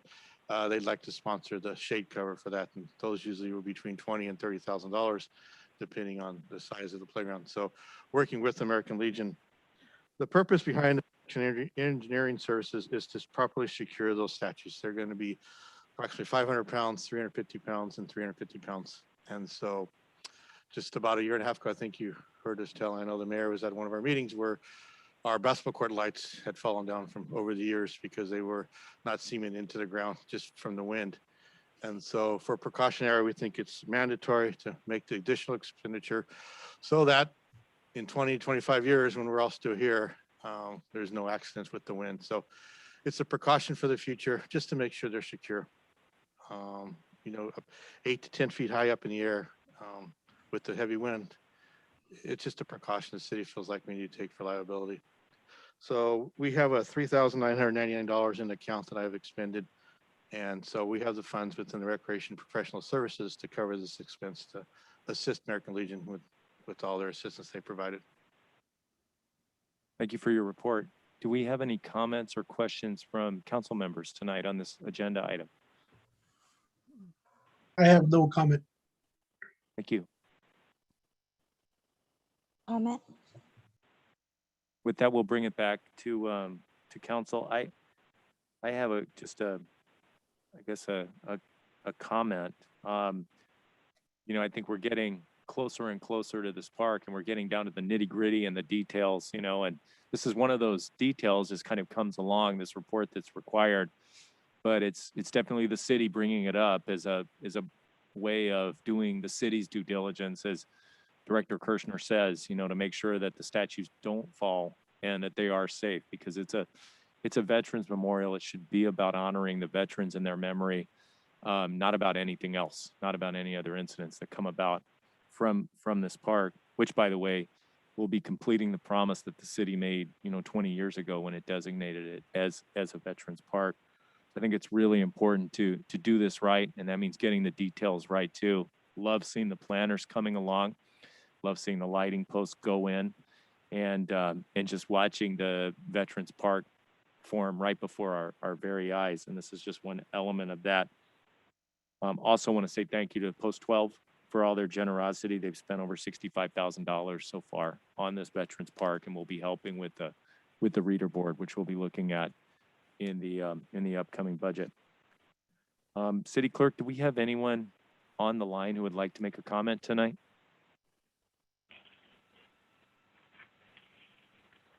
Hi to the callers on the line. Please raise your virtual hand by using *9, and we will select you from the meeting queue. I do see we have Mr. Zuniga on the line. Mr. Zuniga, do you have comments for council? Yes, I did. It's Elisa Zuniga, the commander for American Legion, Selma Post 12. You know, I'd just like to thank all the mayor, the city council for, you know, just supporting us 100%. And like I said, we're in it for the same reason, to beautify Selma and work together. And our post is very excited working with the city and just beautifying our community. And we're at the finals. We're getting at the final stretch of this phase, and I just look forward to completing it, you know, and move forward from there. Thank you guys all again, and enjoyed working with you guys still on the future projects. Thank you guys again. Bye-bye.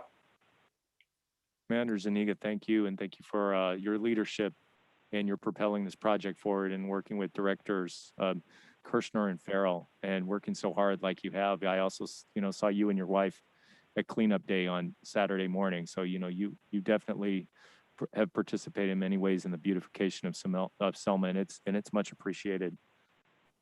City Clerk, do we have anyone else on the line tonight who'd like to make a comment on this $2,200 expenditure for a structural engineering report on the statues coming into the Veterans Park?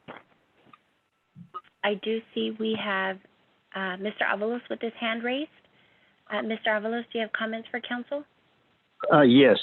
One thing I'd like to thank Mr. Zuniga coming in the past to the council and addressing this issue for the veterans for the future of City of Selma, and it was well needed. And I give him, you know, high five over the issues and bringing financing and all the issues that, you know, on board in the future we needed to get done. And I actually, it's hard work, and I tell him, I thank him, and I thank the people that stand behind him to help us facilitate these issues for the city of Selma. I'm well appreciated, because, you know, our armed forces are protecting the Constitution of this country, and we have to support them in what we can in this country, because without them, we don't have the freedom we have and what we have in this country. And that itself is a great honor in this country to be a part of. Thank you. Thank you for your comments, Mr. Avalos. City Clerk, do we have anyone else who'd like to make a comment?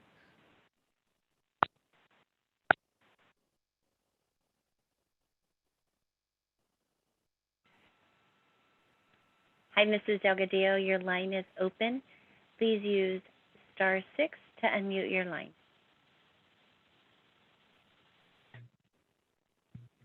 Thank you. I wanted to say thank you very much to Mr. Zuniga and the American Legion for all their sacrifices and their endeavors.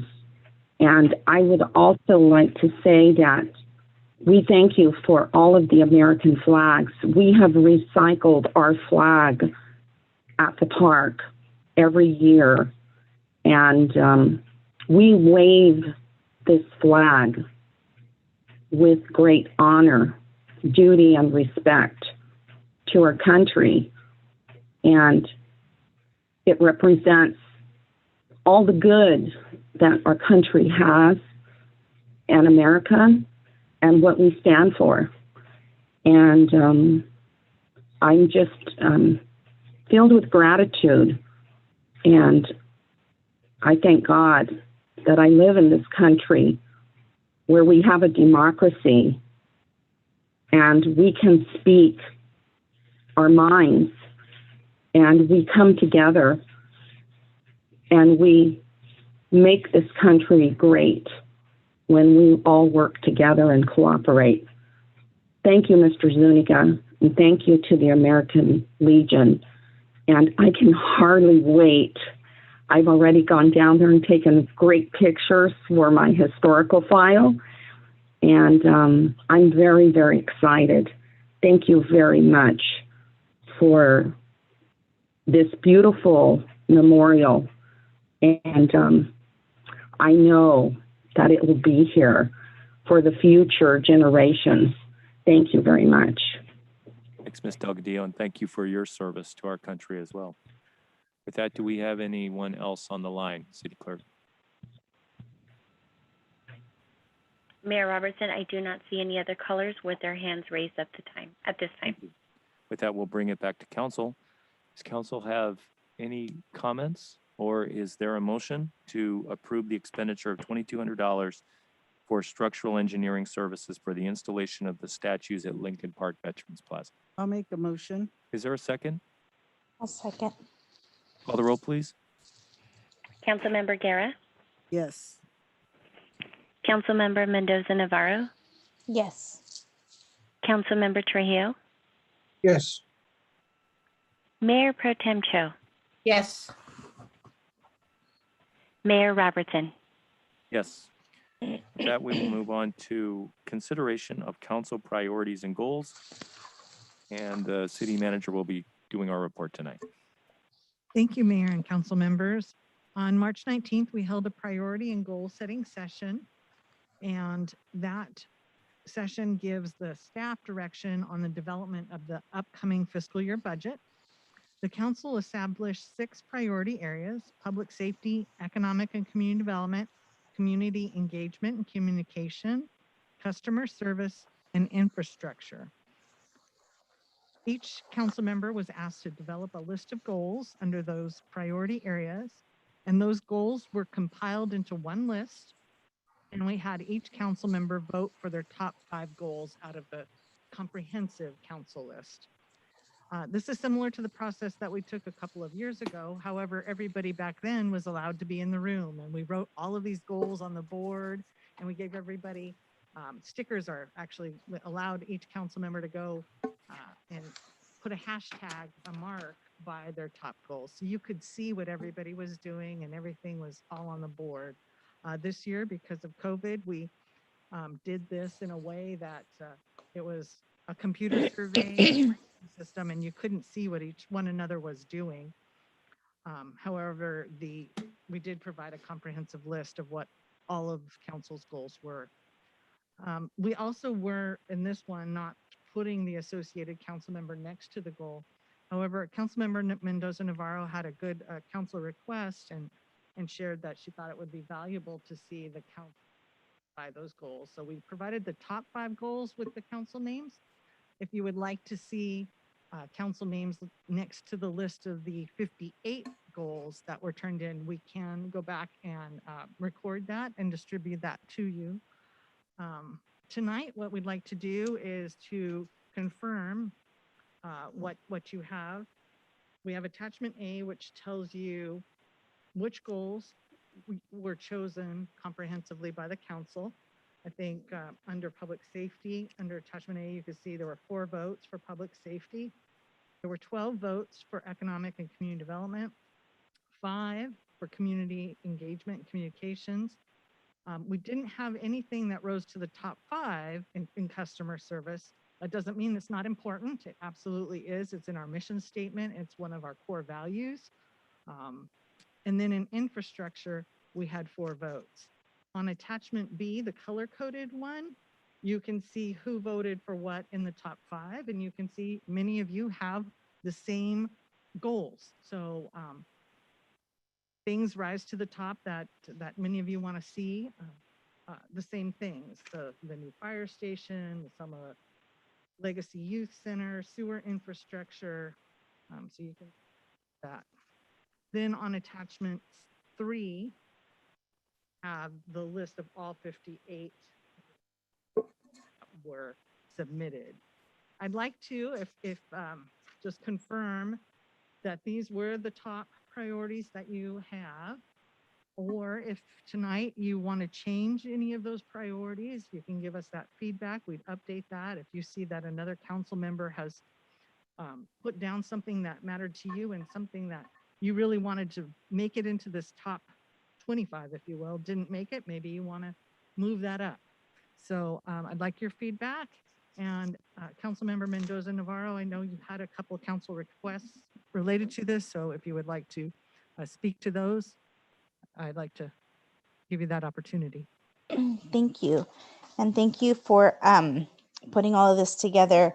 It was, a good process. However, I did feel that it was like there was more that needed to be done. Like I thought we were going to have more discussions, and that whatever we put, the public would know, what that we were listening to them as far as what the priorities were, and also what we, were wanting to have as priorities.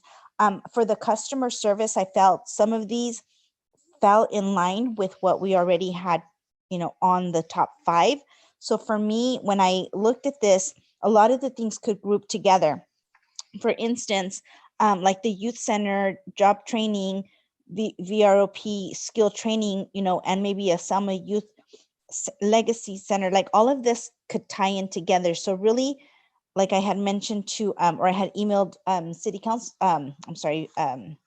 city manager, that my top 15 could probably go into the top 5, because a lot of the things could have been grouped together. And so that was my reasoning for why I wanted to have a little bit more discussion on this. And I really, can you remind me, city manager, what the goal is for today? To confirm or adjust any of your top 5.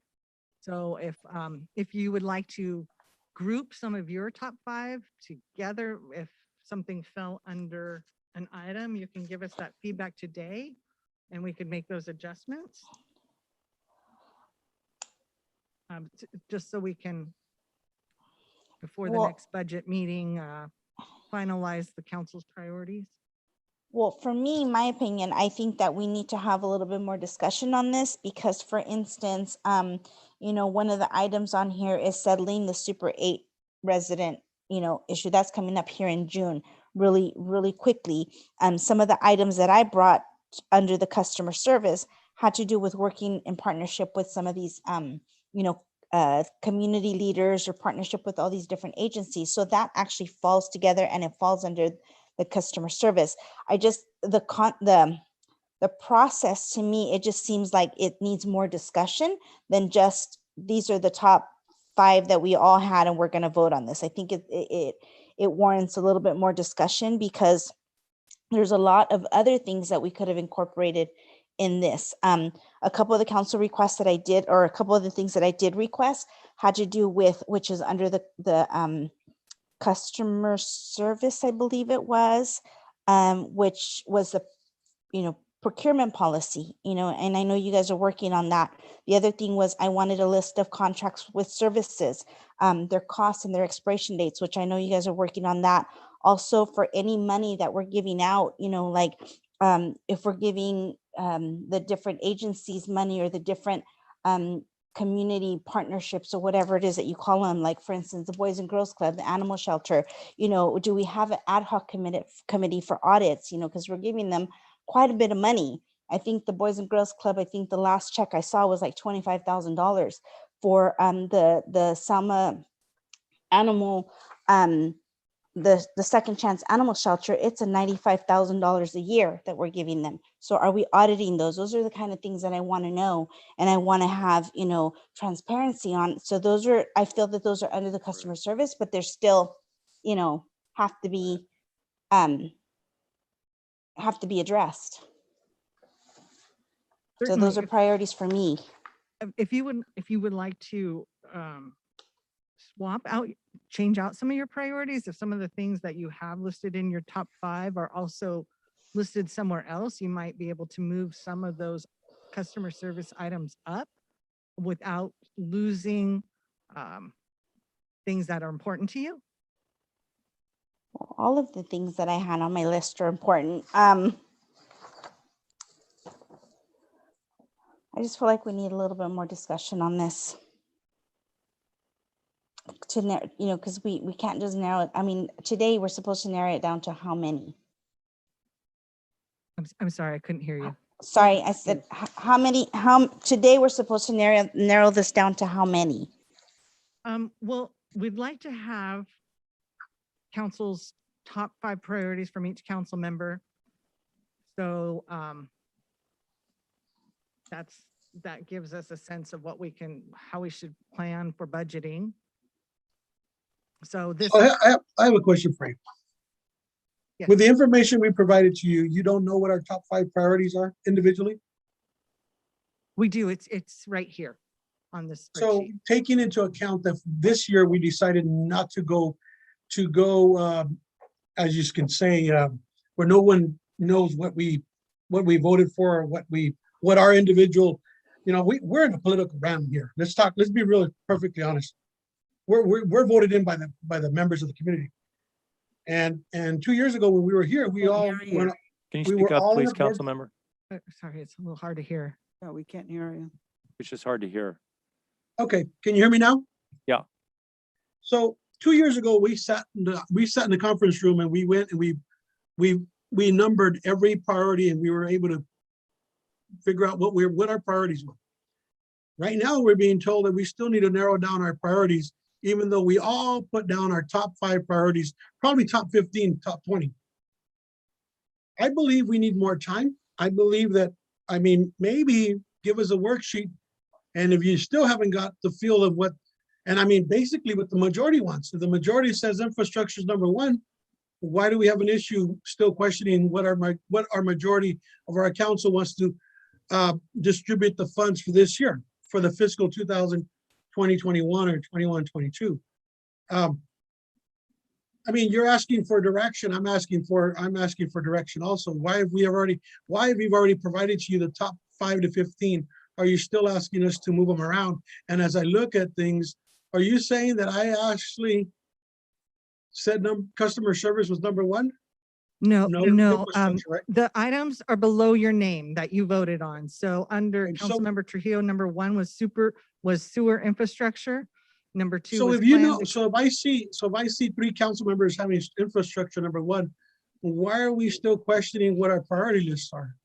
I am very clear on what you have voted for. It is all reflected here. It's very, the data is straight from your votes. Councilmember Mendoza Navarro had requested some additional time to discuss it and had expressed a desire to see some of her other items brought forward. I am perfectly fine with this document if the council is fine with this document. This is the same process we did last time. I'm good if we could get a sheet of paper telling us, if you want us to narrow it down, so we could just after today, tomorrow, maybe email us a sheet telling us what are your real priorities again, and we do it and we send it to the office, email it, and then we go from there, if you want. I just think that we need a little more, I guess clarification, because it looks kind of, from what we did in the past to what we're doing now, it kind of looks a little different, a little confusing. My own opinion. Mayor Pro Tem Cho, do you have anything to add at this point? No, because basically, I see some things I really do like too. It's on somebody else's list. So I'm figuring, as long as it's on the chart here, they're going to look at everything anyway, aren't they? So I think it's covering quite a bit of stuff. So I kind of like, that's where I'm going for. Okay. It's not Thank like you. we all have to agree to something, but they're going to look at every one of us choices, and I think that's what they draw on, I think. Right, Teresa? Yes, all 25 of those choices. So each of you, your top 5 are represented. Yeah, so if it's not on my list, it's on somebody else's list, that's fine also. Councilmember Guerra? I think my issue was where I had to do it, we had to do it online. And I think because I had to do it like 5 or 7 times because Tracy said she didn't get it. And every time I had to go back in there to redo it, it changed my first priority. It kept changing each time I did it. So I have to say that, you know, some of these, which we're saying, you know, we have so many, all can kind of group into one, you know, just like we're saying, the fire station. I mean, is that fire station, can you have it, we have it under public safety, but because that fall under infrastructure. You know, there's just, I think the way we did it the last time was probably a little more simplified than what it is now. But that's my only thing. I think I would just go in and move my number 4 to my number 2 and switch it, because that's kind of how I had it. Okay, thank you. And I would echo that. It was the process that I wasn't as comfortable with this year. I had to send my choices in. We had to do it twice. I had to, you know, go online. I wrote down a number of these other items like all the other council members did, and they're just, I mean, look at the fine print on that. They kind of get lost because there's so many of them, and it's tough to boil them down into these, you know, these top 5 priority areas. And they go from general to specific. This year we had Dr. Ryle come out, and then she had to leave because we had to go into executive session on a rush basis. And I didn't feel like we finalized it. I didn't feel like there was a completeness to our discussion, you know, about these priorities. Mr. Mayor, the last time we actually, when we started writing her down, we wrote the priorities. We actually talked to each other and said, well, you know, what about this one? What about, and we actually had some discussion, and I mean, amongst all 5 we of put the us, dots. That's right. we kind of said, oh, you know what, you're right, and you know what? Yeah, we talked about it. Yeah, and we those walked out of there. categories were broad. Remember that? The categories were really broad, and we just tried to narrow them down. Because, I mean, look at mine. I go from as specific as settle Super 8 residents to increase staffing. You know, I mean, it's just such a huge range. And what I mean by that, you know, on the increased staffing is public safety, right? I'm adamant in that we should have 6 patrol officers at night and at least, you know, 5 during the day. And we need to have staffing in our police department to accommodate that, as well as public safety, to meet the needs of our citizens. Because to me, that's a number 1 priority. And that's what the people tell me. That's how they want me to represent them, which is, you know, make sure that we have proper staffing and we see PD out there. So that's a pretty broad category. And then I also get a lot of interaction and a lot of contact on settling Super 8 residents, which is very, very specific and time-based, right? That's July. And then the street signs, that's pretty specific as well. And then, you know, downtown, revitalizing that's a pretty general. So yeah, I think you know, it's tough to go between the really specific to the very general. Mr. Mayor, if I may, exactly as you say in regards to what the public's out here, and I look at it totally differently. I look at it that we need infrastructure, because infrastructure brings homes, brings jobs, brings structure to this community, which is inverse, turns around and creates capital, so we can have the ability to increase staffing, and if we would all, I feel that 2 years ago when we sat, we had a bulkness of what our real initial thought was, and we came out with 5. I think we ended up coming up with about 5 or 8, but we felt all comfortable that this is where we wanted to lead our city. This way, I feel like if it's kind of like we're just okay, well, we're shooting by the hip, we're going to put it down, and staff, this is what we thought, but it's diluted because there's like about 50 or 25. And actually, a lot of them can be combined. And yeah, there's a lot of overlap there. There's a lot. I mean, fire station, that could be infrastructure too. That could be customer service too, to have a fire station that can respond within 4 minutes. So, I mean, they cut across a lot of different categories. I guess the question here is we're asking the city manager, what are you looking for? How are you going to use this to We'll be inform the using- budget this year? Yeah, we'll be using this for the budget, and I do have a sense, we do have a sense from all the feedback you've given us how we can continue to work through the budget. And we'll also be then taking the top priorities and we do the quarterly reporting. We bring you all the activity that we're doing throughout the year towards achieving your goals. Some of them are very concrete and some of them are much more long-term. Not all of them get done in the first year. Some of them are ongoing. So, but we'll bring you quarterly progress on that. What we could do, if the council would like, is we have a budget workshop coming up. If you would like to spend some time in advance of getting into the budget, we could put these, if everybody is coming to the workshop, we can do it the way we did before. We'll take your goals that you've given us, put them on the board, and you can go up and vote and discuss and talk about things that you would like to combine. Does that sound like a solution? Would you, Teresa, let me ask you a question. Would you be able to just send us a hard copy and tell us, pick your top 10 or take top 5 and we send them to you? Would that help even better so we could secure the top 5? I mean, I feel like I've already done it. What do you, Council Member Trujillo, what if we got together and we did the dots again?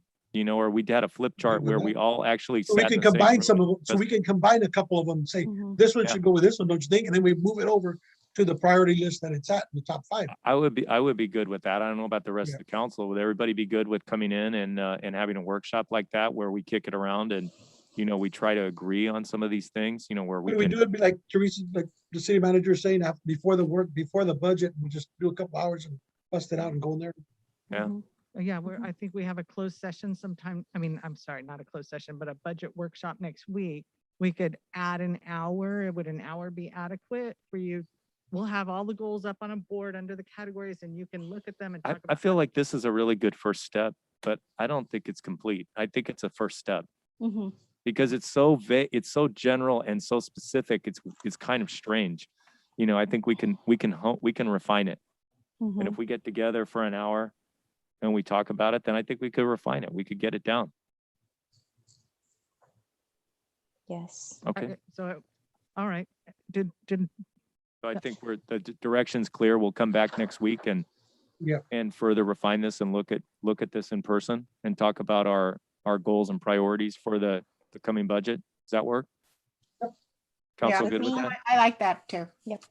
Yes. And that's that's kind of what I want. Yes, that's what I wanted. Okay. Mayor Pro Tem Cho?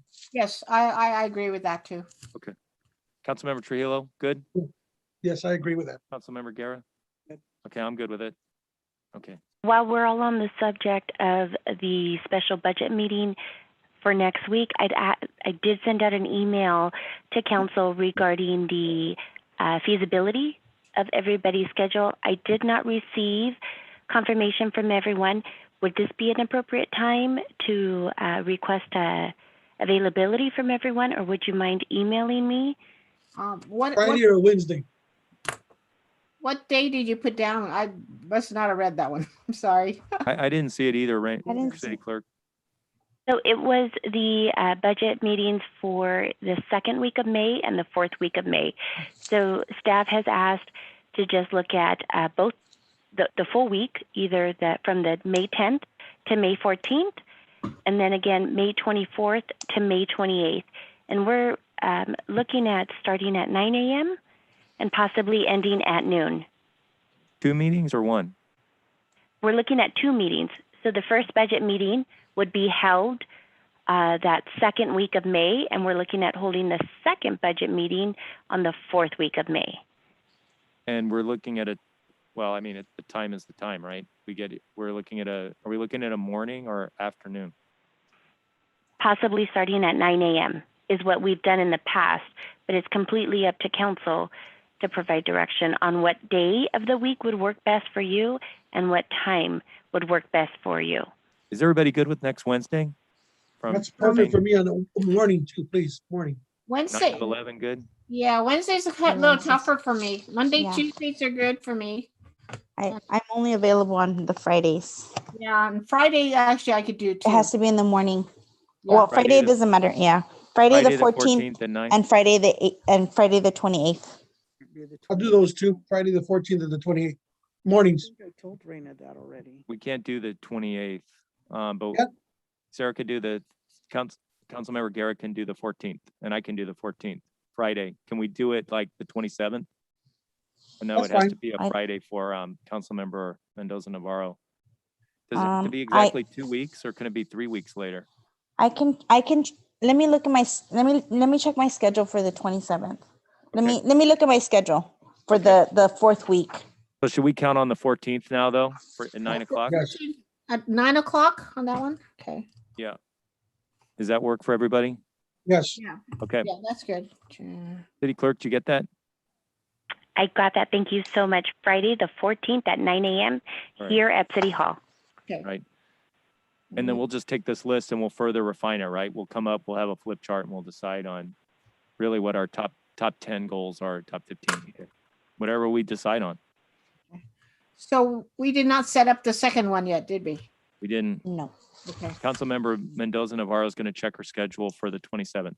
27th is a Thursday.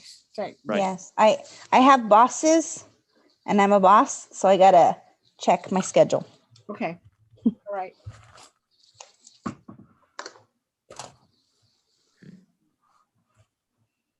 Okay. Yeah, I can't do the 27th or the. All right, great. With that, we will, do we need to do anything on this topic? Continue it? We need to take a vote?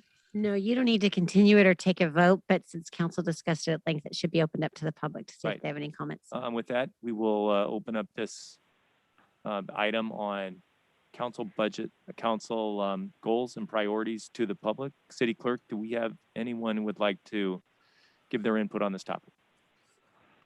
Mayor Robertson, I have no one with their hands raised at this time. Thank you.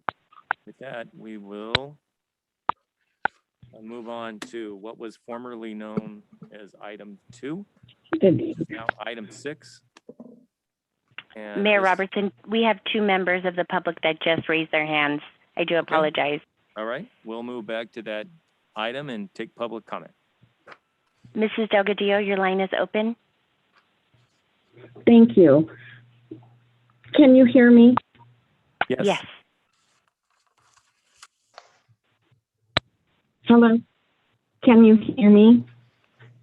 We can, Ms. Delgadillo, go ahead. Thank you. You know, I'm looking at the goal areas for increasing staffing, and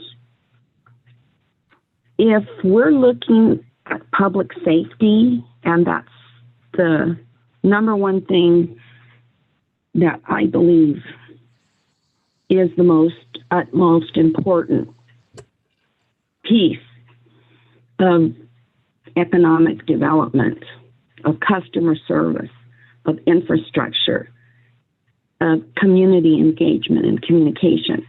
Without public safety, you can't have any of the others. I definitely believe that we do need more police officers. And I also believe that policing has to be looked at almost differently to include officers who have counseling degrees, officers who are trained in various areas of expertise, in addition to going to post.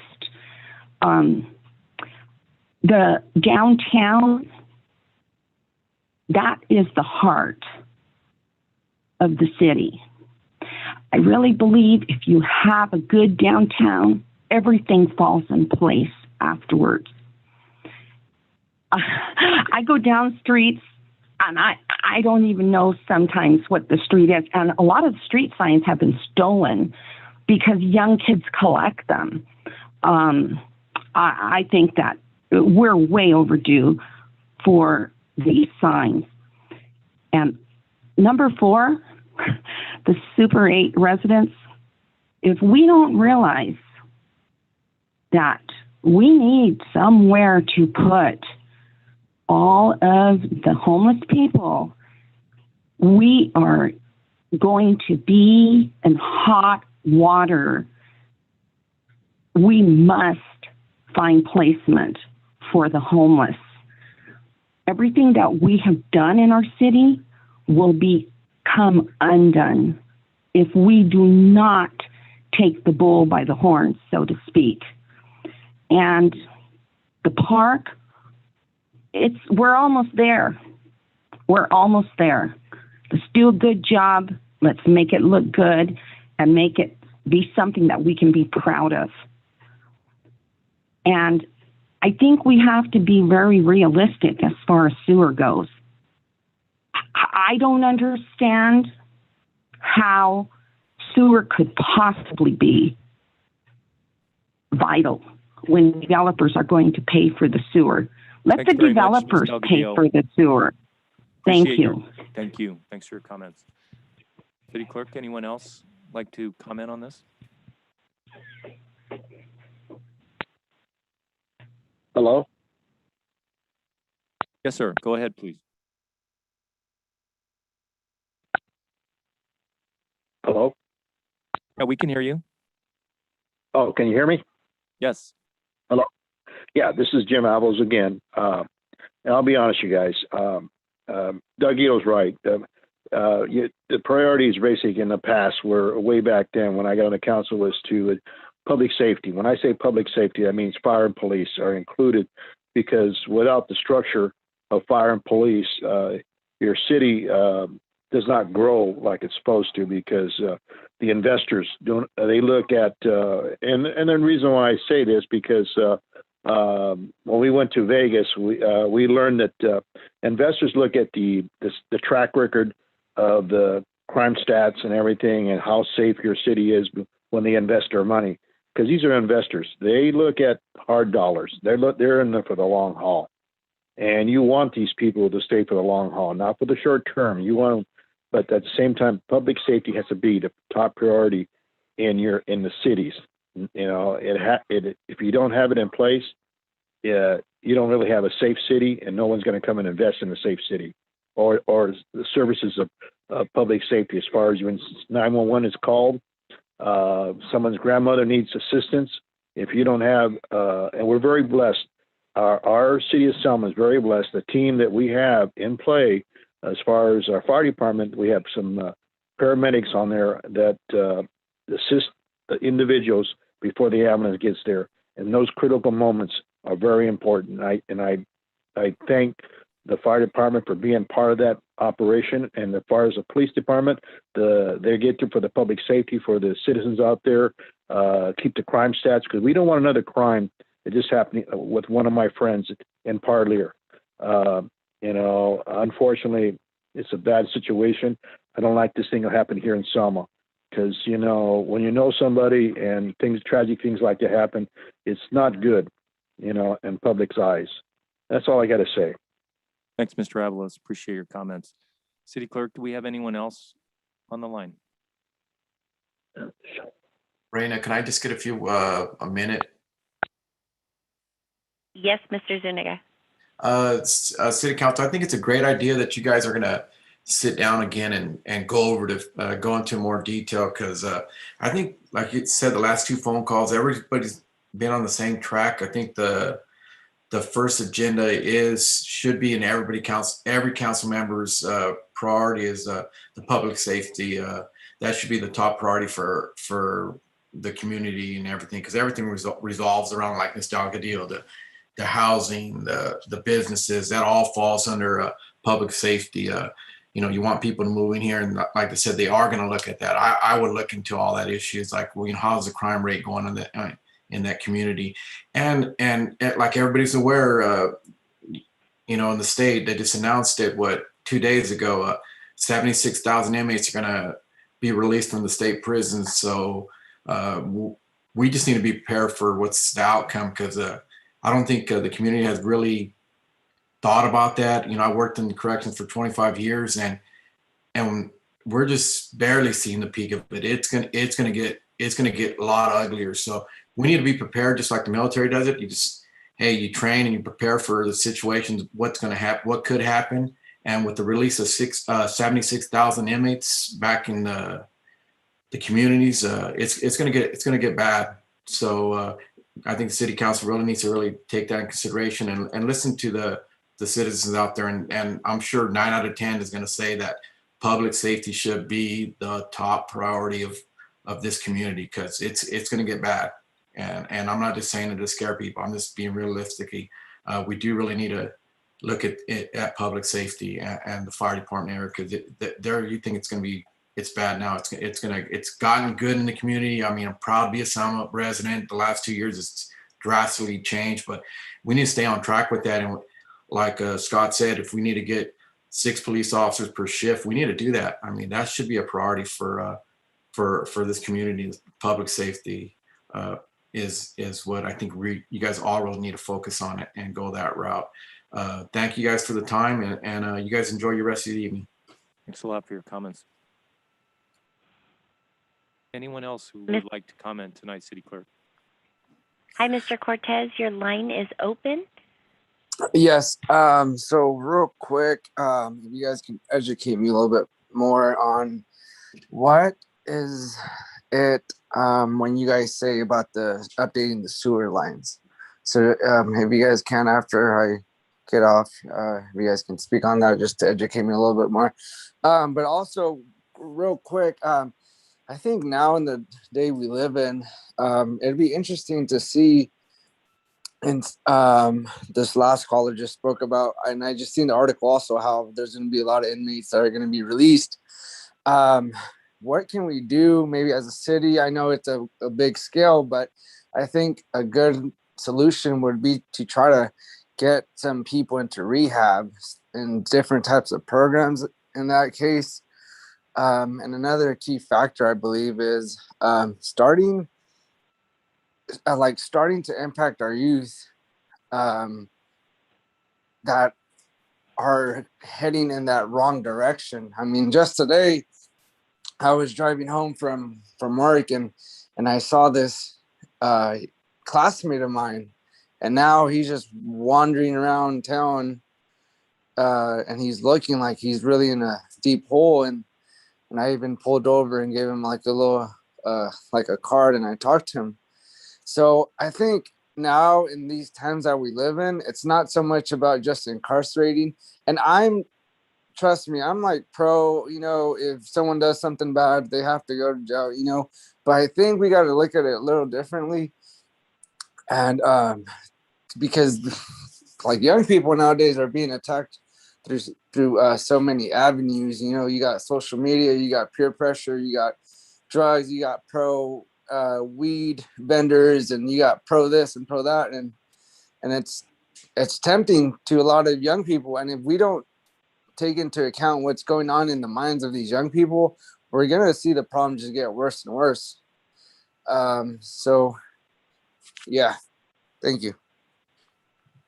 Thanks a lot for your comments, Mr. Cortez.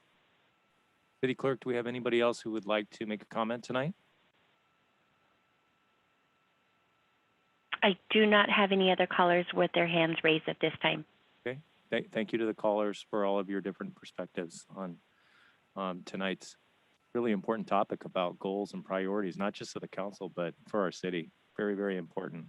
And I think the comments reflected that the wide range of inputs and very important perspectives that I think we on the council need to take account of and discuss and kind of boil down so we can come up with a few that we can fund, because funding, as we all know, is not limitless. We're going to have to allocate that money, and there's a limited amount to allocate.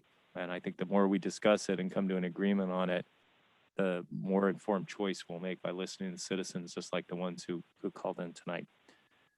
Does council have anything they'd like to add before we move on to the next agenda item? I'd like to add a question in regards to our goals. I know, looking at the register for CRISCOM, you always have on there infrastructure or sewer infrastructure. Is there any way we can get Chriscom to give us a report as to all the projects they have are working on for sewer? Any sewer projects or grants they're working on? Yes. Yes. So we can at least get some kind of update. Yeah, we can do that. Thank you. Okay, with that, we will move on to item 6, which is consideration of the City Council Code of Conduct update. City Manager Gallivan. Thank you, Mayor, council members. On February 16th, council directed staff to have Liebert Cassidy Whitmore update the city's code of conduct, the city council's code of conduct. And then on March 16th, the council gave further direction to add process information in section 6 of the draft code of conduct.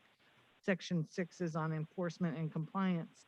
Shalene Bennett with LCW is on the line to give an update on this section and answer any of council's questions. Does council have any comments or any input they would like to make or any questions they would like to ask of Attorney Bennett? I have one clarification. On page 95 of the packet, under section 4, conduct of public meetings, the last paragraph, is it city council, the attorney, or city council, the body? It says that looks like it's a typo. Thank you. It should be council as council, not attorney. Thank you. It's easy to do. CIL. There was one other typo when we get to it in the section 6. Okay. I didn't catch that one. Okay. What section would that be?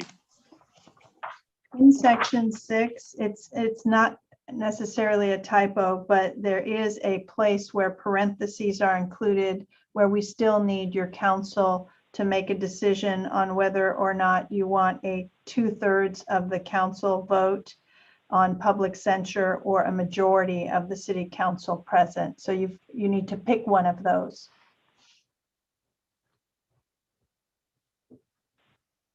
So describe the process of public censure, please.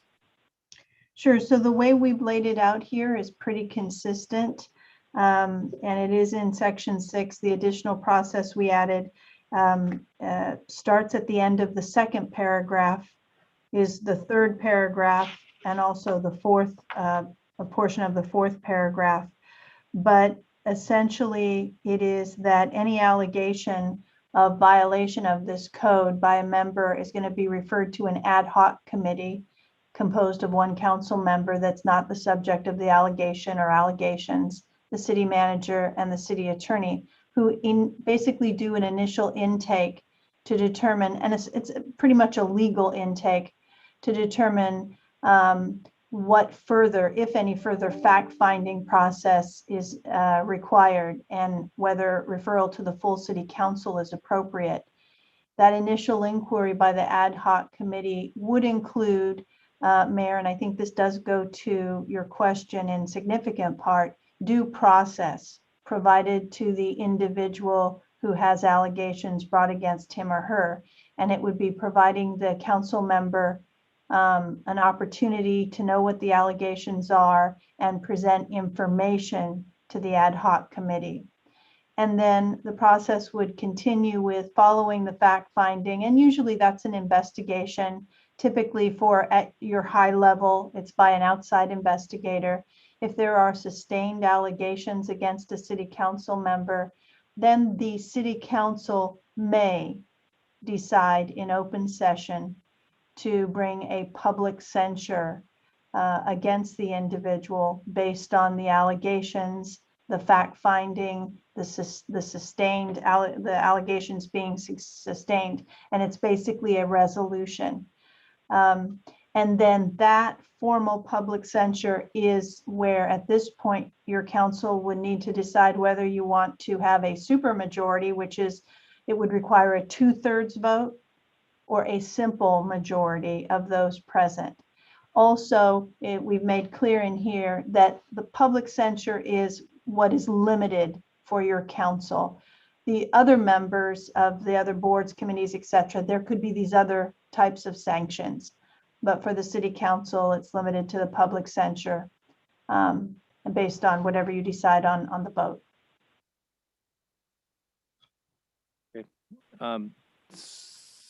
Council, does anyone on the council have any input on the additional machinery of the ad hoc committee that Attorney Bennett is raising? So the Additional council selects cost, the right? ad hoc individual? Who, So Attorney Bennett, are you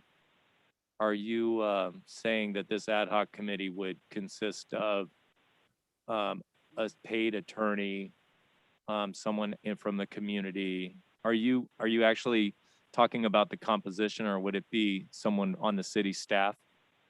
How many people would be on the ad hoc committee, and tell us a little more about what that would Is it consist of. possible, City Clerk, for me to share my screen?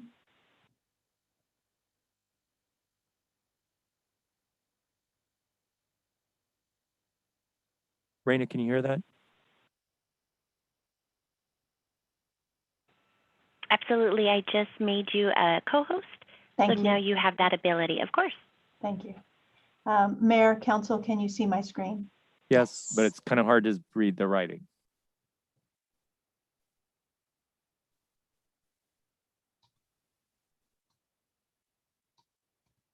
Does that make it any better?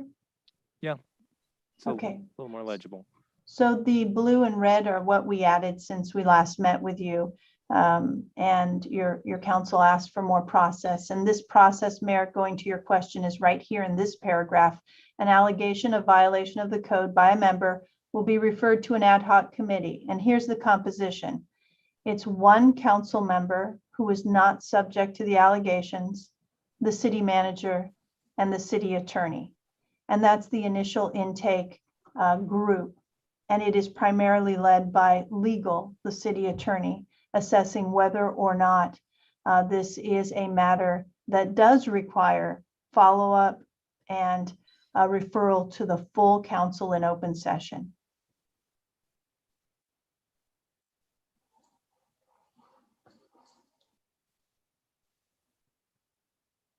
And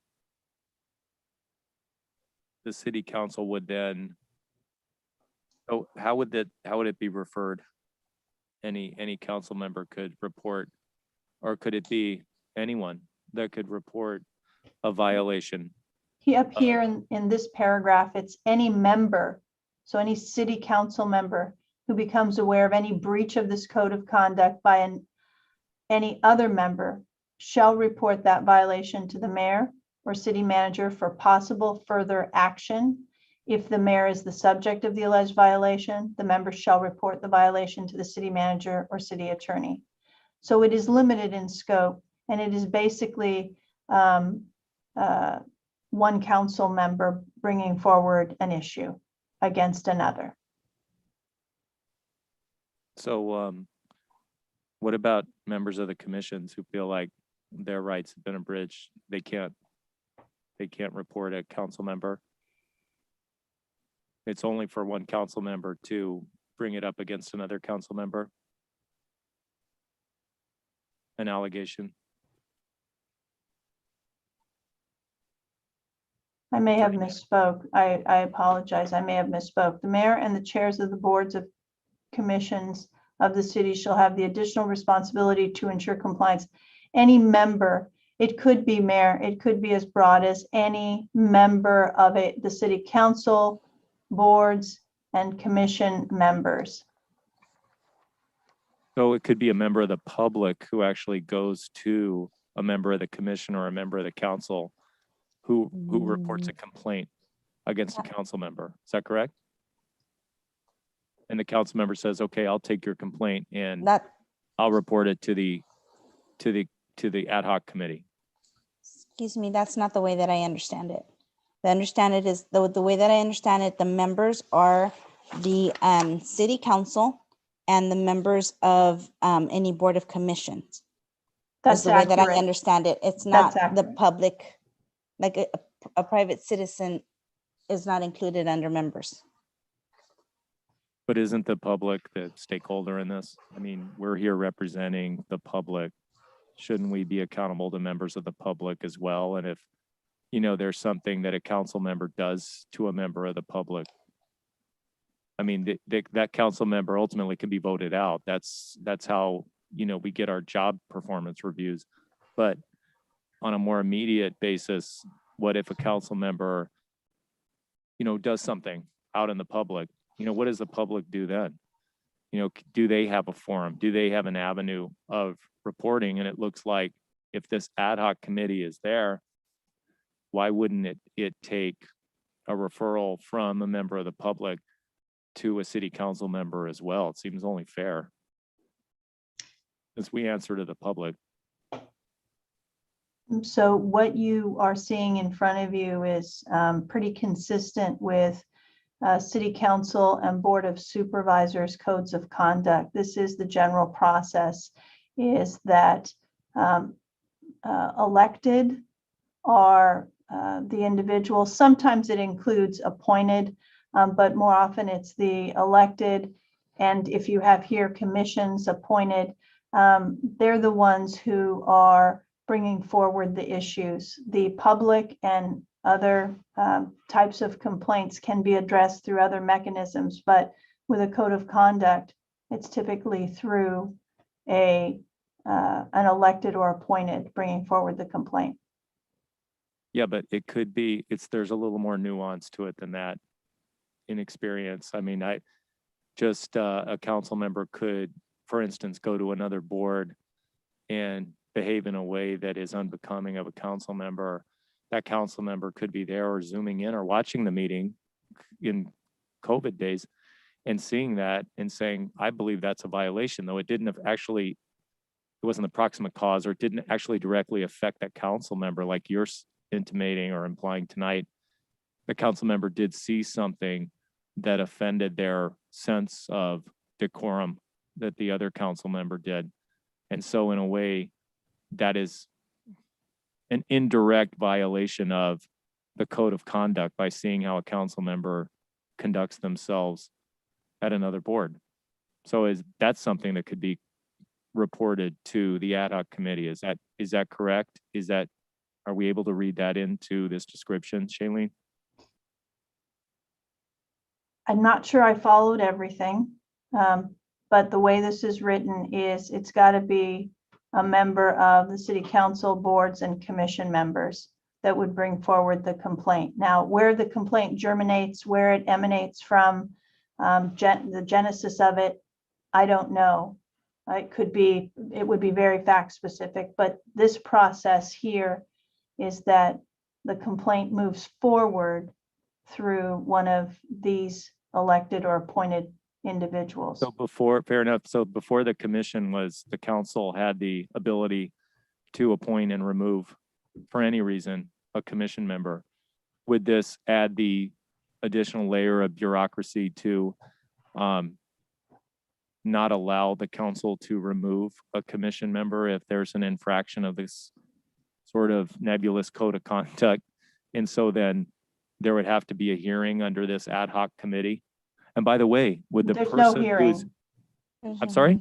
There's no hearing. The individual who has allegations brought against him or her has an opportunity to be made aware of the allegations and present any information he or she believes needs to be presented to the ad hoc committee. And is the deliberation of the ad hoc committee public, or is it? No, it's an ad hoc committee. It's not in any way formal. And that is just simply the process that's outlined here. If your council wants every complaint in open session, that's your call. If you want a formal hearing with a court reporter, presentation of evidence, that's your call. What you're seeing in front of you is much more of a standard that we see with codes of conduct. Now, to answer your first question, for other members, commissions, boards, if you look down here, for other members, possible sanctions include, but are not limited to, reprimand, formal censure, loss of chair or other designation on the city council, board or committee, or removal from board or committee assignment appointment. So that is still language that's in there.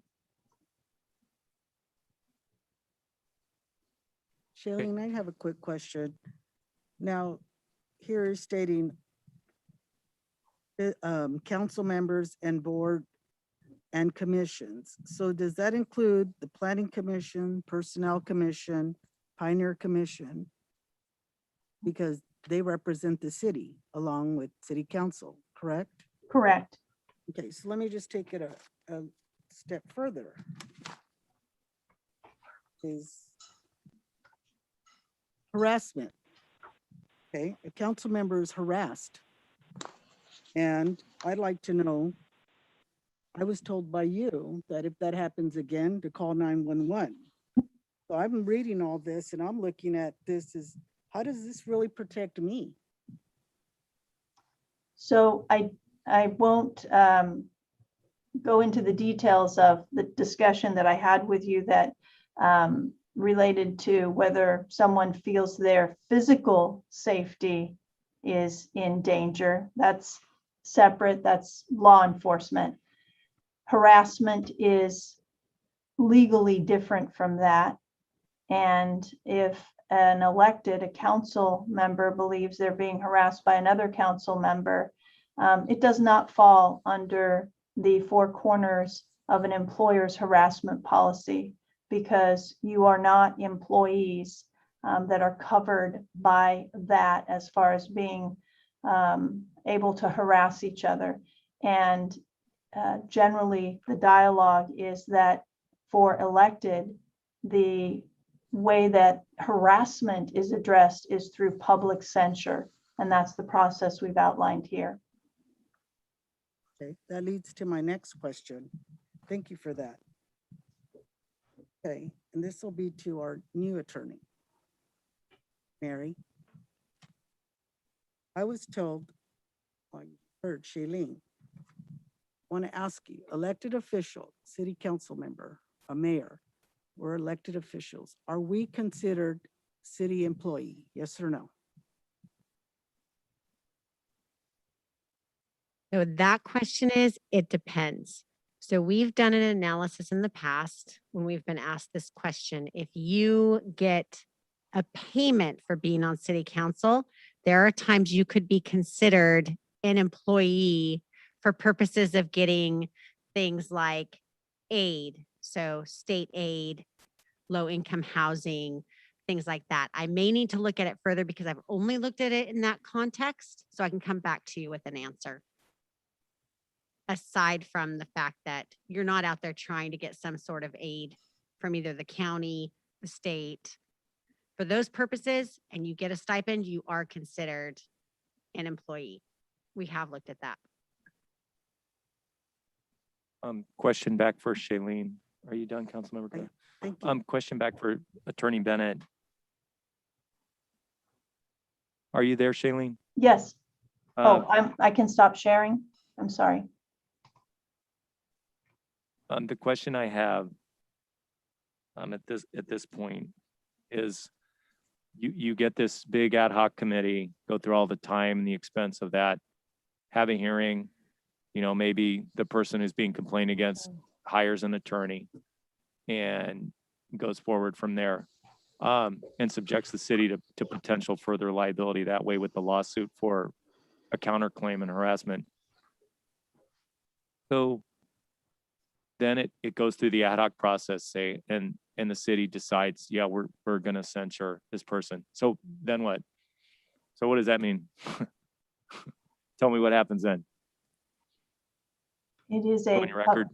It's a public censure in open session, a resolution, a document. It is also a way for the city council, as a majority of the city council, to distance itself potentially legally from legal liability from any bad behavior. So if an investigator finds that, yes, the behavior was inappropriate, was in violation of statute, what public censure does is, other than simply the form of public censure, it is a way for the city itself through a majority of its elected, its governing body, to legally distance itself from the inappropriate behavior. But you just said it, if the majority decides to issue the public censure. So what censure could really be because we're in the political world and the council, it could be a punishment by the majority of a minority member whose opinions the majority of the council doesn't agree with. And then, then it's just pretty much meaningless. Well, hopefully that would be sifted through the intake process with the city. Hopefully doesn't get the job done though. Hopefully doesn't ensure any kind of integrity or justice to the process if there's a majority. I mean, just look at tonight, look at our priorities and goals. We had 3 council members that decided together on the same 3 items, so who's to say that that majority wouldn't decide that they don't like something that I say, or I go online and say, or I say on social media, and they decide, well, we're going to bring him up on charges and censure him. What's to keep them from trying to censure me or whoever they decide, the majority, whoever that is, from exercising their right of free speech? Hopefully, a majority would take the advice of legal counsel, and if legal counsel indicated this is something that we legally have an issue in moving forward with public censure, and they take that legal recommendation. Here's the example I will give you. Just last week, April 26th, I believe that's last Monday, the United States Supreme Court has taken up a case related to this issue. And currently, you're very timely, City of Selma. Currently, we're under the Ninth Circuit's jurisdiction and a case called Blair. And the Blair case makes clear that elected can be publicly censured, and any assertion of First Amendment free speech rights really do not outweigh the political issues at play. In fact, the Blair case said that censure of an elected was appropriate, even though it was arguably his First Amendment free speech rights, because the censure was taken by his peers in the political arena. So the Ninth Circuit has said, really, electeds' First Amendment free speech rights are diminished in the political arena. However, the United States Supreme Court is going to give that case, potentially, it depends on how they analyze it, a fresh look to see if elected First Amendment free speech rights are broader. And if the United States Supreme Court reverses the Blair decision and says, wait, elected have First Amendment free speech rights, then in the code that's currently before you, that legal intake process would say, stop. The United States Supreme Court has made a decision, and this elected's free speech rights are at issue. We can't publicly censure, or they can come back at us and we have potential legal liability.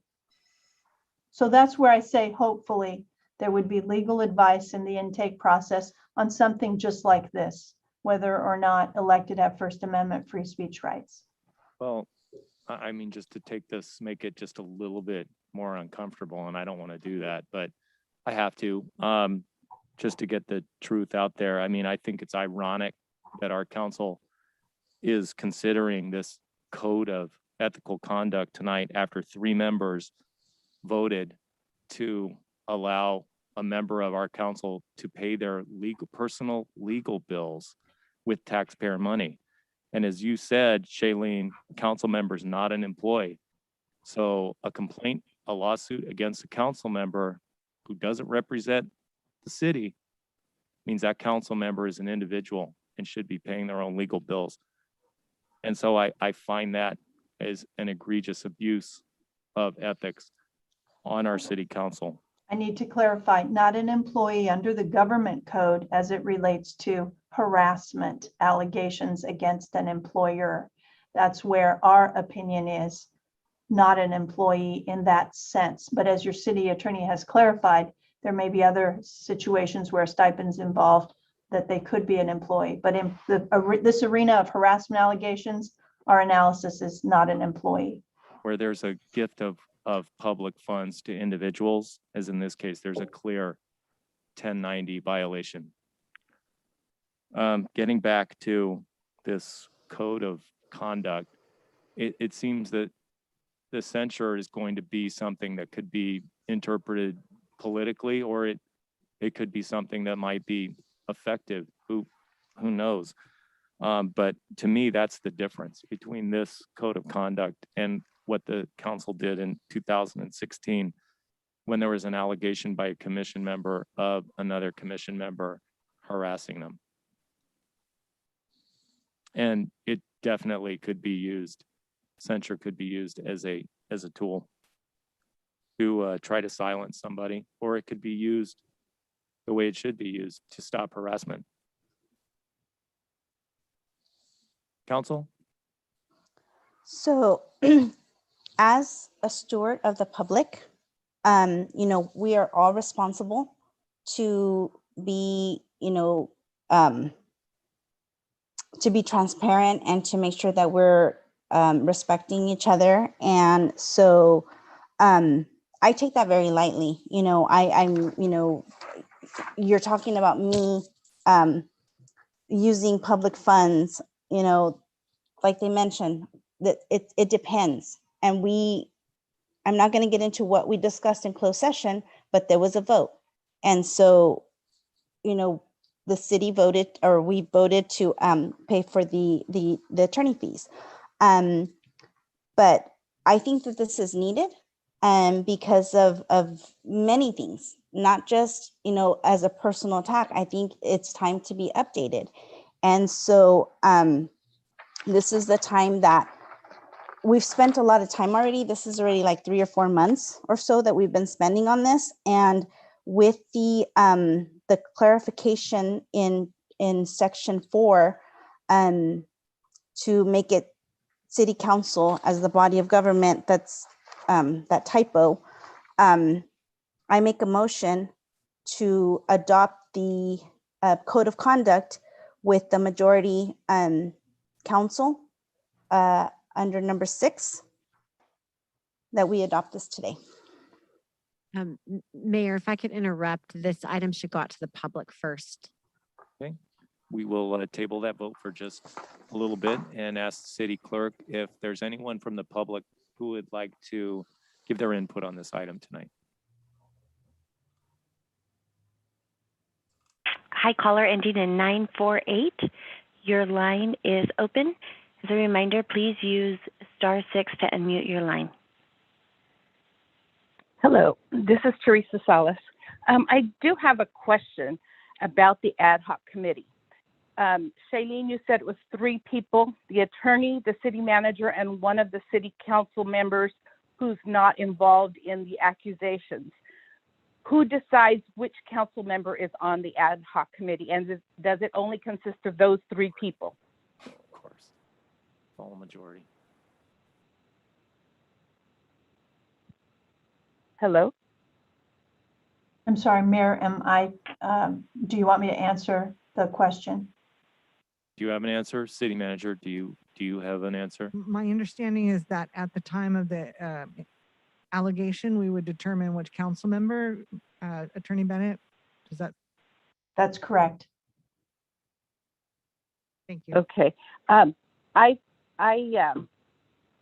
agree that this code of conduct needs to be updated, and it looks like it's happening. I just find it odd or amusing that, before this last election, there was a majority of the council on the other side of the issue, and now that the majority is on the opposite side, now we're getting people saying that it's not fair or that it can be vindictive. it just depends on who you're talking to and who's looking at the issues that are being brought up.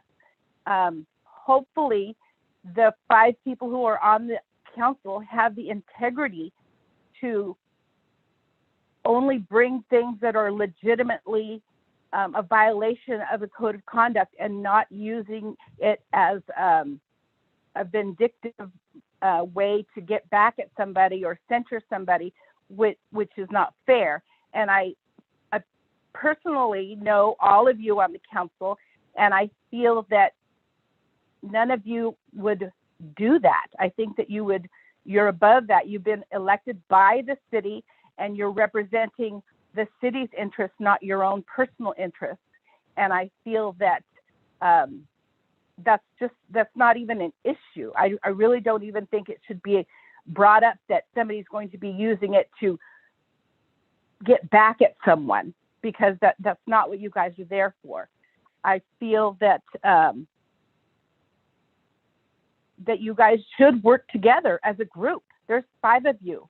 It shouldn't be 3 to 2 every week. It shouldn't be 2 to 3 every meeting.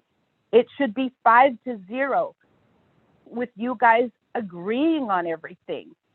Thank you for your comments, Ms. Salas. We appreciate it. Appreciate your input tonight. City Clerk, do we have anyone else who would like to speak?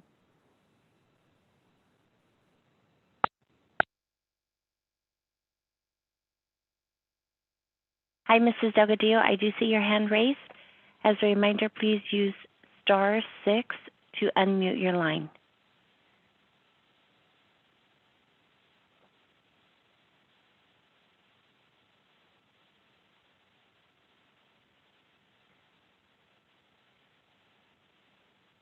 Hi, Mr. Delgadillo. Can you hear me? I can now. Thank you. Attorney Bennett was saying that this would censor a person and that the majority would legally distance themselves from bad behavior. Now, this would be for each specific incident that was brought to this ad hoc process. However, if the Ninth Circuit has this rare case that has come before them, and it's concerning First Amendment speech, it is very, very possible for the U.S. Supreme Court to reverse this. And we do not know what the U.S. Supreme Court will in fact do. But the history of the Ninth Circuit Court says quite a bit, because they're saying censure of an elected official is appropriate with the peers in a political arena. But I beg to differ. And I say this with sincerity because it is just human nature. We are individuals with different opinions, different ideas, and we represent a city with different people. I cannot say that this is, in fact, the way that I believe we should have this written. I believe that this is not a good way to try to instill appropriate behavior of council people and of city people and of any person. I do not agree with the Personnel Commission. I do not agree with the so-called special interest. I believe things should be more transparent. And I do not think that they are a good way for us to impose on our council. Thank you. Thank you for your comments, Ms. Delgadillo. City Clerk, do we have anyone else who would like to give their opinion at this time? Mr. Avalos, I see your hand is raised. As a reminder, please use *6 to unmute your line. Hi there, this is Mr. Jim Avalos again. You know, and I'm going to tell you something, guys. When we all got elected in the political arena, everybody raised their hands up and believed that take the Constitution of this country. And you have to protect the Constitution of this country. And we have the freedom of speech. Everybody does. And if you take away this freedom of speech, and we're not doing the right thing as being elected officials, we have to protect the Constitution of this country and protect the rights of these people, because these people have the right to speak their minds and whatever they want. You know, individuals have that right. And if you can't handle the criticism, you shouldn't be in the political arena. I'm going to tell you that straight up, you know. And as far as censoring people, that's not the way to go, guys. You know, I believe that, hey, you know, freedom of speech, every individual, you could different. Everybody has a different opinion. I get it. I've been there, you know, but hey, life moves on. But you know what? As far as censoring people, that's not the way to go, guys. You have to talk it over, discuss it over the issues. If someone's got an issue, confront that person, you know. And that's my opinion, guys. Remember, you guys are elected under the Constitution by oath, and you have to protect the oath of the Constitution. If you don't, then you're in violation of the Constitution yourselves. Thank you. Thank you, Mr. Avalos. City Clerk, do we have anyone else on the line who would like to speak at this time? Those are all the callers that we have on the line at the moment. Thank you. With that, I will bring this matter back to the council. Does anyone have a comment? We have a motion on the floor. Is there a second to Councilmember Mendoza Navarro? And if I understood the motion correctly, it's to approve this revised version with the affirmative vote of a majority of the city council present as opposed to 2/3. Is that correct, Councilmember Mendoza Navarro? That is correct. And by the way, what does 2/3 mean when you have an odd number?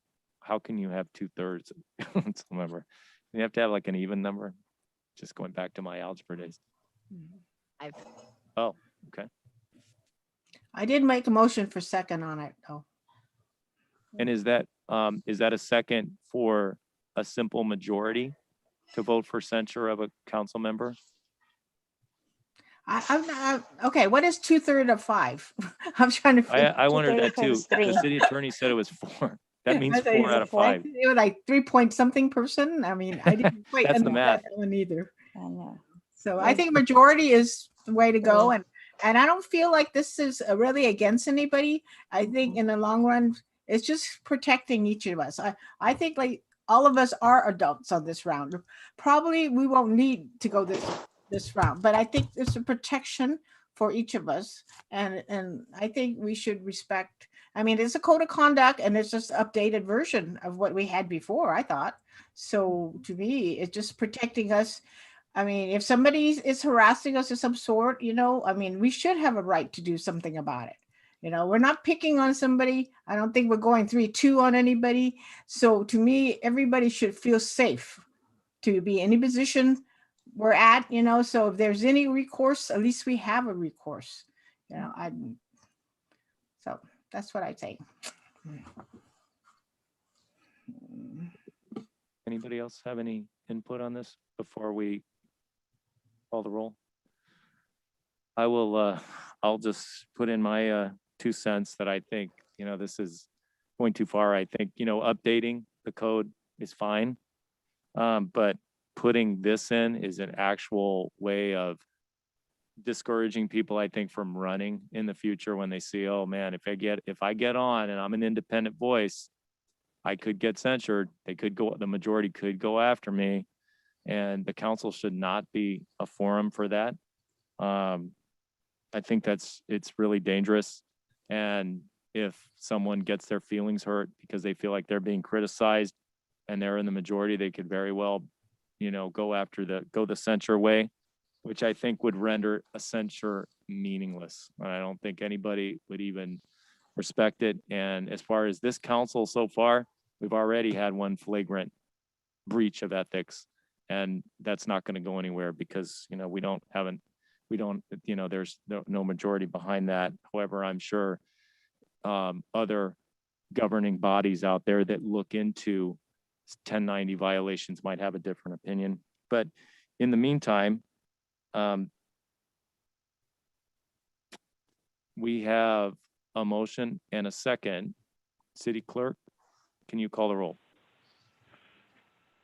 And just to clarify, that was a motion on the floor to approve the revised item that Shalene pointed out. There was a clerical error on there, and then it is for a simple majority. Is that correct? That's what I believe the motion was for, from Councilmember Mendoza Navarro, seconded by Mayor Pro Tem Cho. To To have confirm, a simple majority. simple majority is not 4, right? It's the 3? That's correct. A simple majority is 2/3, and a Yes, major 2/3. and a majority of the city council is a 4/5. No. A simple majority is 3. It's the other way. So simple majority is 3 out of 5. Super majority is 4 out of 5. Okay, the simple. Perfect. Thank you. That was a motion on the floor by Councilmember Mendoza Navarro. Yes. Mayor Pro Tem Cho. Yes. Councilmember Guerra. No. Councilmember Trujillo. Yes. Mayor Robertson. No. Okay, with that, we will go to our departmental report. City Manager Galavan. Thank you, Mayor, Council. Just wanted to share with you that the city received a $167,000 transit-oriented development grant for our downtown revitalization and development of a strategic plan. So good news, and thank you to the board for Awesome. approving that. That's great news. Thank you. Assistant City Manager Moreno. Thank you, Mayor, council members. Just an update on the street project that we're going on right now. As you can see, there is some activity downtown where Second Street's been shut down. They are above schedule right now, so they're hoping to finish that off and be done by about 5 o'clock tomorrow afternoon. It can be completely open. There is another project that's been started in various alleys. It should not impact traffic flow, though. It is just in the alleyways. That concludes my report. Thank you. Thank you for your report. City Attorney Lerner. Nothing to report, Mayor and Council. Thank you. Community Development Director Santillan. Yes, thank you, Mayor, members of council. Just a quick update. We will be kicking off our zoning ordinance update this week with Rincon Consultants. We're very excited about that. And I think there was a question in public comment about public outreach with regard to zoning and land use. And there is a public outreach component to that process. So we'll be inviting members of the public to the public forums to provide their input on land use in our zoning ordinance. Thank you. Thank you. Thanks for your update. Public Works Director Shane Farrell. Thank you, Mr. Mayor, members of council. Live from Public Works. First, I want to give you guys an update on the Veterans Plaza.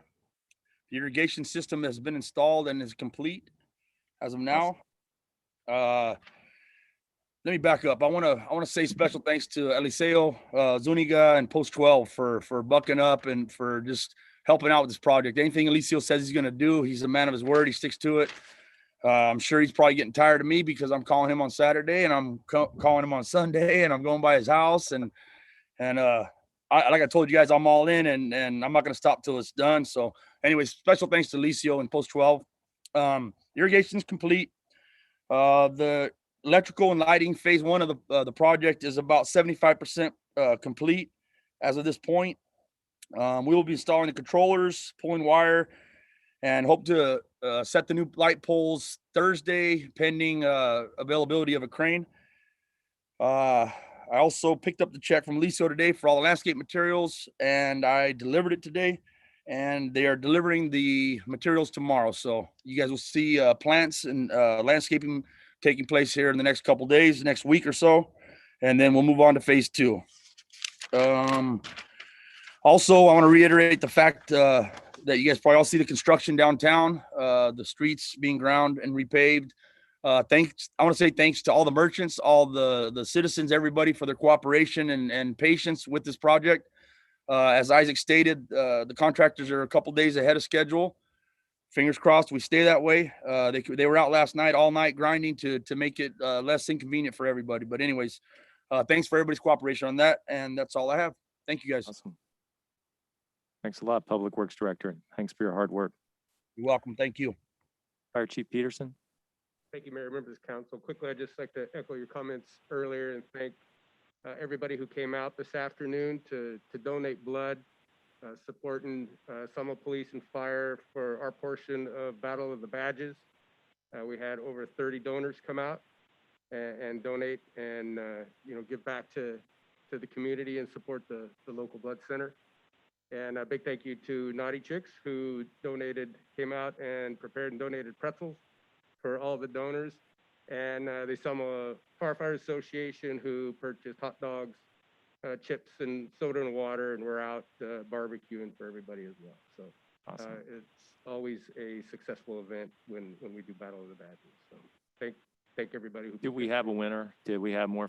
The fire or did PD win tonight? Or I won't come out and say it, but I think we know. It was a tie. Yeah. That's it. Thank you. Thank you, Fire Chief. Police Chief Gomez. I have nothing to report tonight. Thank you. Okay, thank you. And, I did have a comment from a citizen commenting about speeders on Oak and Thompson. Okay. You just wanted me to bring that up with you. Thank you. Okay. Recreation Director, Parks and Community Services, Mike Kirshner. Yeah, Mayor Armstrong, City Council. I just want to introduce Liz Martinez again, our recreation coordinator. But a couple months ago, we were asked to kind of do some digging up of the Christmas ornament wreath that would go over 2nd Street and also a city sign. So I will turn over to Liz. Good evening, Mayor and council members. Liz here. So I have a just really quick presentation that I created a few days ago. And so, Raina, if you can go to the next slide, please. So I did pull up some images. I did some research on some Christmas and holiday signs for our downtown. So I know that's been a concern, is replacing the sign that we have now. And so I have some examples for you up there and with the estimated cost. And so there's different sizes, there's different designs, and just whatever you can think of, really. So these are just some options. I was told that by Mike, actually, that somebody was willing to donate the sign if it said Merry Christmas. So that is an option. So that's why I put a Merry Christmas sign. But there's also other things like season greetings and Happy Holidays. And so, Raina, if you go to the next slide.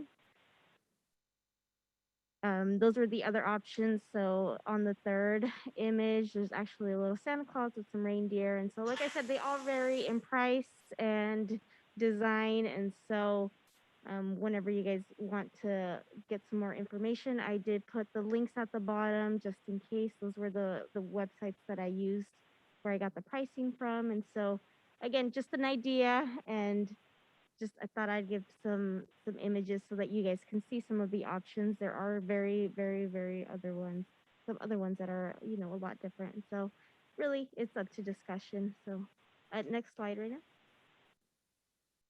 I'm not sure, Mike, if you wanted to talk about this, but this is just an idea. Councilmember Guerrero actually mentioned it too at the end, is a city sign. So as staff, we interpret a city sign as being a permanent structure, because this would be basically year round. And with the idea that the Merry Christmas or Happy Holidays, whatever direction you went to, could be connected to that. So obviously this is a larger expense, but it would be a nice entry into the city. So that would be our vision and recommendation, is a permanent sign, because again, 12 months out of the year. But this is City of Fresno. Next slide, please. Ripon, I think we've all been through Ripon one time or another if you're going down 99. And very nice sign. They actually have some brick, and so they've actually did some landscaping on the side. Next sign, please. Bakersfield has one. I think that would be kind of when you go through Bakersfield to your left. If you look, I can see it too towards the kind of looking north. And then I'm not sure what that one is to the right with the box there. But another sample. I think that's the last slide. Well, I think we would bring this back to City Council for a recommendation. Again, we do have a donation based from what the chamber has told us if it says Merry Christmas. And the street signs would be a future discussion, but I think that'd be a nice entry. And Would we be that'd be looking awesome at if we get Second that Street? donated. Would the location be Second Street? You Where the know, Christmas that's sign obviously was? a city council decision, but I think that was the intent when we first started looking at the Christmas is where it is existing now. There'd have to be a lot of research on a big sign based on space and, not blocking the sidewalk and making sure the sidewalk's wide enough for ADA and different issues like that. Done some pretty good experience with sign bids, haven't you? With getting sign bids for the one at Rose and Second Street? Correct. Marquee? Yeah. Could any of those who are bidding on that do something as large scale as a city sign? I'd have to check. I think Fast Signs does signs, but we need to do more research in these type of signs. We just wanted to bring this to you tonight is kind of what the direction we're looking at. It'd be really fun to turn this over to the community, wouldn't it? Like put it online or something, have the community vote for it, or maybe design their own sign or something. That'd be cool. Be cool. So this would become an agenda item one time in the future. Awesome. But Thank you. definitely for the Christmas one, we get that done quickly and move on this in the future. That's really awesome. That's very cool. If you have any questions or City Council members, do you have any questions about the signs or any input or any comments? I do have a question. Do we have a price? I mean, it's probably too premature, but like something like this, what would that cost? that's what I need to research on the actual signs. For the wreaths, as you saw, is anywhere from about 2,300 to they'll probably go up to 10,000, 12,000. But we were kind of in the range. You could see the Merry Season greetings there, 1,500 and 2,100. And that's, I'm not sure that's considered shipping and everything, but I did add a 20% additional fee only just for the shipping and then the installation and all the extra stuff. That's nice. That's all I had was I'll get some estimates though, and then I can put down our weekly reader of ARC. That's exciting. That would really bring some flavor to our town, and you highlight that area even more, make it more welcoming. Looking forward to hearing more about that. Thank you. Thank you both for your work. And thanks, Liz, for looking into this also. Yeah, thank you.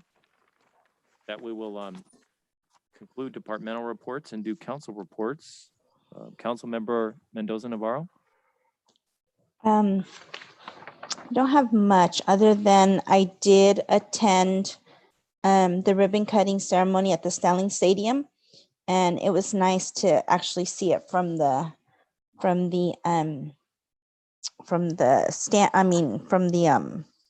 football field. And I also attended the Chamber of Commerce award dinner. That was nice to see other people get awards, and it was nice to see more people out.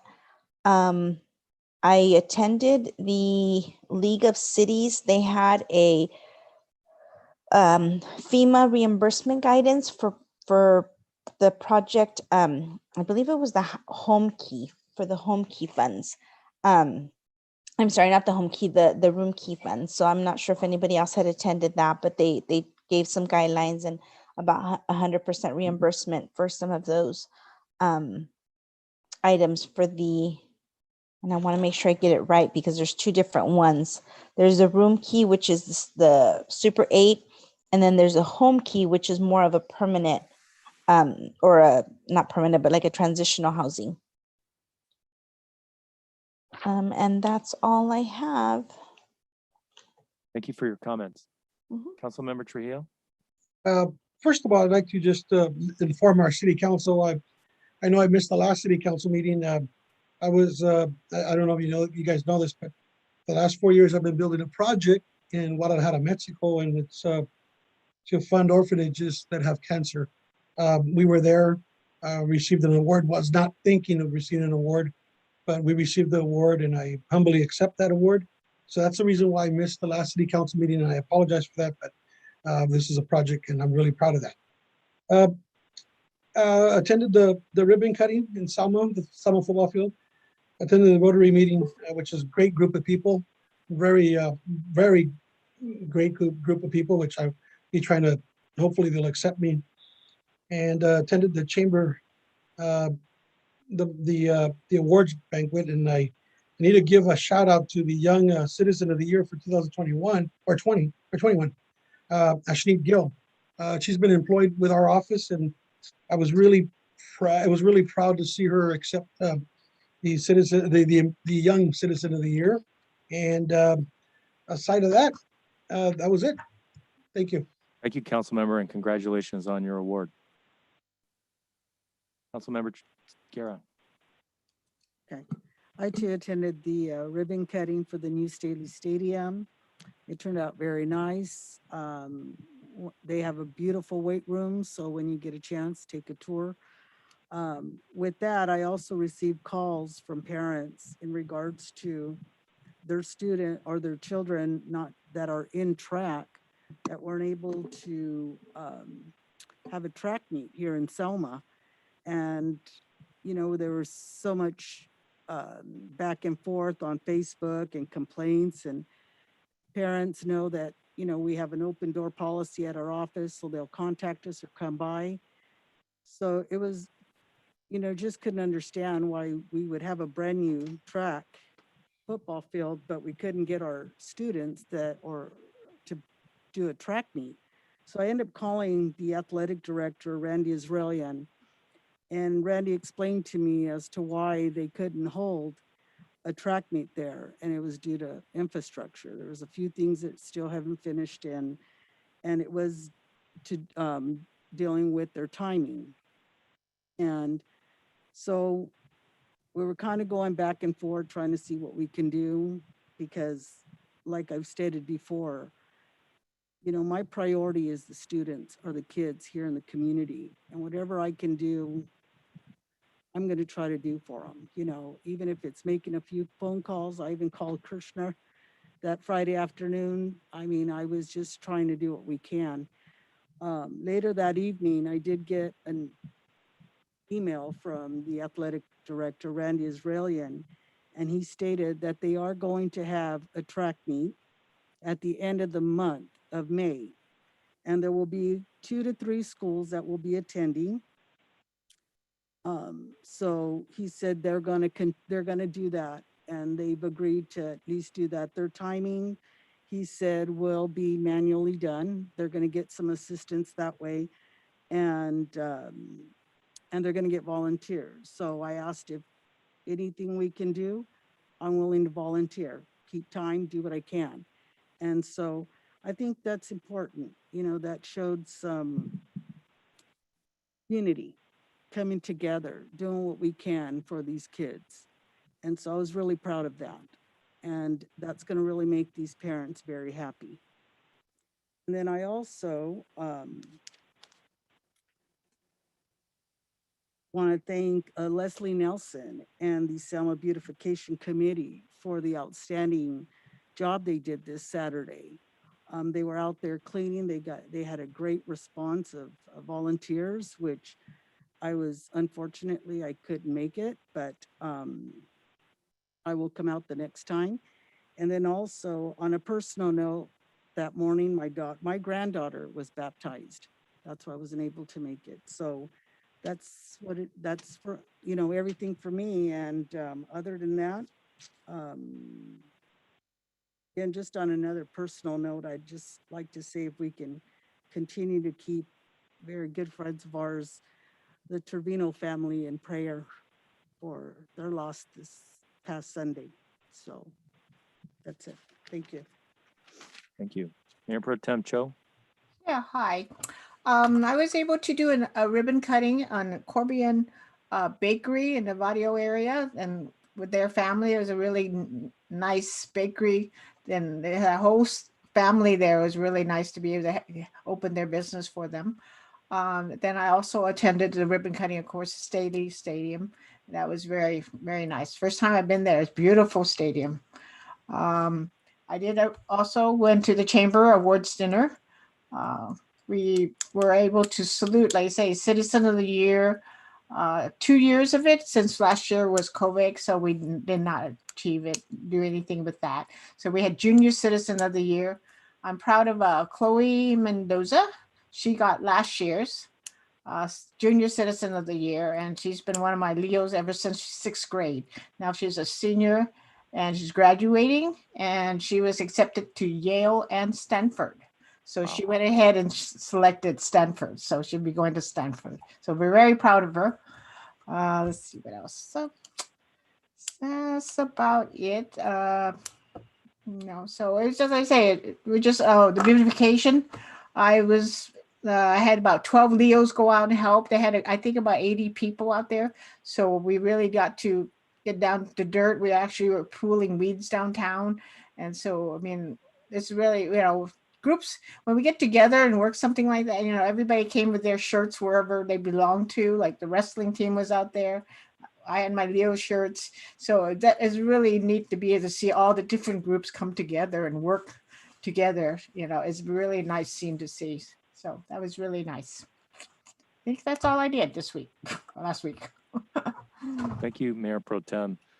So my comments, I guess I would start just to end up that last topic we talked about, the code of conduct. I just want to reiterate, I think if it's used to bully and intimidate and silence minority members of the council, I know if it were used on me that way, I would wear that censure as a badge of honor. And I think the people would see it that way as well, people I report to. Last 2 weeks, I attended a Calvans meeting. I attended a chamber ribbon cutting for Cobian's Bakery, which Mayor Pro Tem presided at. It was good to support businesses in our city, especially on the west side of our city. And it was continuing the tradition of Gallardo's Bakery. The Gallardos retired and the Cobians moved in. And it was very nice to see that. I attended a cemetery district meeting. There had been a lot of talk on social media about the condition of the cemetery out there, and people had been asking me to go. And so I went, and it was eye-opening. I got to hear their side, which was good. When you get together and actually talk with someone face to face, not Zoom, face to face, you really can get some interesting things. And I learned about the problem with the water and the streets being closed and the mitigating factors on why the grounds look like that, and was very pleasantly surprised by the cemetery district meeting's eagerness, the board, to have a joint meeting with the council and with other boards to get, for all of us to get out of the silo and to communicate with each other, to let the city know what we're doing for them, our bosses who we work for. And I received an email, speaking of our collaboration and communication. I received an email today from the Selma School Board President, Diane Jensen, requesting to meet with me regarding ways our boards can work together to help our city. So I will be following up on that invitation. Thank you, President Jensen. I appreciate you reaching out. I greeted Soman Debreth, a cyclist who stopped by our city hall a couple of weeks ago on his journey to raise awareness for AIDS research into a cure. He has ridden through 157 countries and he has 34 to go. So it was a real honor to meet him. He had, a big smile, and he needed some water because he'd ridden so much, but, he stopped at our local Gurdwara and was treated hospitably. And it was really nice to meet a hero like that who's been working so hard for years. I think he's on like 9 years of going country to country on his bike. Just a really giving person. I met with the governor's Newsom's External Affairs Committee, who asked for a meeting to inquire about COVID hesitancy in our city and other issues. They said they will be following up with the city. I attended the Fresno Council of Governments meeting, last Thursday night. It was the first time we met in person, and we had about 4 other members come to that, and it'll probably be more as we keep moving forward, opening up after COVID. And that's where I was able to vote for our TOD funding for our city for the 167,000, which was great. Great that we got that funding for our downtown strategic plan. There was also an issue, and I won't go into it because it's 9:35, but it was about Highway 41 at South Elkhorn. Very public issue. I think everybody saw. A lot of us saw the press conference with Supervisor Buddy Mendez and Assembly Member Jim Patterson about how dangerous that area is. Absolutely. But Caltrans was supposed to fund that 10 years ago. It was supposed to go in the first wave of funding for Measure C, and it didn't. Caltrans withdrew it because they didn't get the money for the State Transportation Improvement Program they call the STIP, and they pulled out, and they didn't improve it then. So now they're coming back. Caltrans wouldn't even issue a letter of support for this project. Congressman Valadeo's office is looking for federal funding. And hopefully, because Caltrans is not into widening projects anymore, and Caltrans is considering that a road widening project. So the upshot of this was, does COG want to encumber some funds that are already encumbered or already being promised to other projects like the Golden State Plan?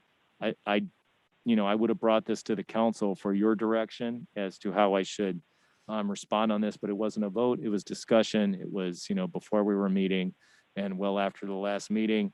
But there wasn't a whole lot of support for people losing out on their funding to fund this project when Caltrans was the original funder of this project. There will be more about this. It was a discussion item, but I will certainly report back to council. I'll end my comments on a favorite topic of one of our council members, the Second Chance Animal Shelter. We are having a ribbon cutting for the new cat house on May 22nd at 9 a.m. Everybody's invited. If you haven't been to the shelter, I would invite you to come out. And just a note on what the animal shelter actually does.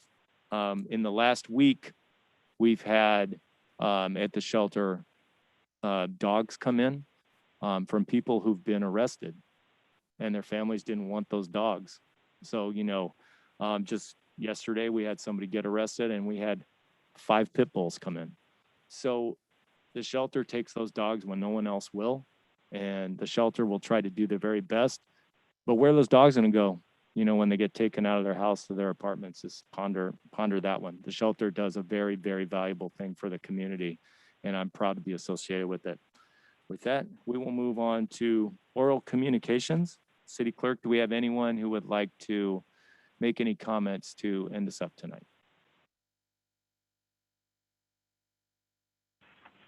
Hi, caller ending in 948. I see your hand is raised. As a reminder, please use *6 to unmute your line. Hi, this is Teresa Salas again. I am the treasurer for the Kiwanis Club of Greater Selma, and each year we host the city's the annual fun run at the Raisin Festival. Last year, the Raisin Festival was canceled and we did not do the fun run. This year, we decided to go ahead and do it, but we're doing it virtually. And I'd like to invite the council and staff to sign up to do you can sign up and then do your 2 miles whenever you want, whenever you can. We also, so we're taking sign up for the run until May the 16th. The cost is $25. You go to the website runsignup.com to sign up, and you do get a t-shirt with our sponsors on there. There is also, we're also taking donations. The money that we raise from the fun run is used to give scholarships to the seniors, most especially the Key Club members, which is the high school version of Kiwanis Club. And we do have some wonderful students, some that are on the legislative board of the Key Club for the state. They represent the state, and they're from Selma High School. So we'd really like to be able to give these kids a scholarship. So again, if anyone's interested in making a donation or signing up for the fun run, I would encourage you all to do that so that we can get enough money to be able to give some good scholarships this year. And then I just have one question. Mayor Robertson mentioned that he had gone to the cemetery meeting, that they had met in person. Do we know when the city council might be meeting in person again? Is that anywhere on the calendar agenda yet? That's a great question, Ms. Salas. Councilmember Guerra and I have been coming every meeting. I don't know when the other 3 council members will feel comfortable enough to come. I believe that's going to be up to them. City managers, there going to be a time when the governor repeals the N29 order that will not allow council members to Zoom in from their homes or offices, or what's the story on that? We understand that after June 15th, there won't be any more tiers. So as far as allowing the public to come in to hear, we would be looking towards that date, because that way we would not have to cut off entrance into City Hall. So people wanted to come and be part of the audience. As far as council members, the city attorney and I were talking about it earlier, and she had also an update on some ways that it may be brought forward to still allow Zooms. Right. So we don't know which way the state's going to go. The governor in particular is requirement that you still offer an online option to attendees, as well as an in-person option. So when we get more information, I'll update council and the city manager accordingly. Okay, thank you. Thank you. Thank you. Thank you for your comments. City Clerk, do we have anyone else who'd like to say anything? Hi, Mrs. Delgadillo, your line is open. As a reminder, please use *6 to unmute your line.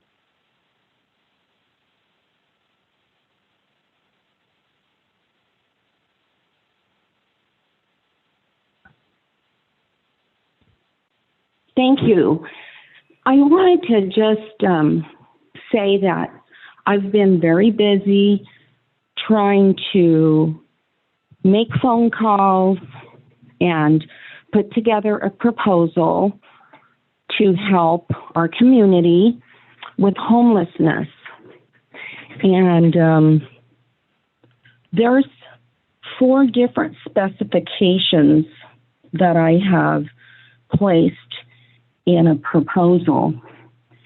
And I believe that it's time for us to look for a permanent homeless shelter, and it's time to look at a possible location of another motel for transitioning housing for homeless veterans and for homeless families. And thirdly, to build a community subdivision of low-income housing for homeless veterans and for families. And this would be permanent homes for veterans and their families in affordable, beautiful, low-income housing. And the design that I was looking at was similar to Riverstone's home development in Madera, California. They have bike paths going around the entire development. They have a community garden, and they have a swimming pool, and a swimming pool for adults, a swimming pool for families. They have got a couple of hot tubs, and they have a community clubhouse that has large sitting areas with couches, lounge chairs, small tables, and beautiful decor.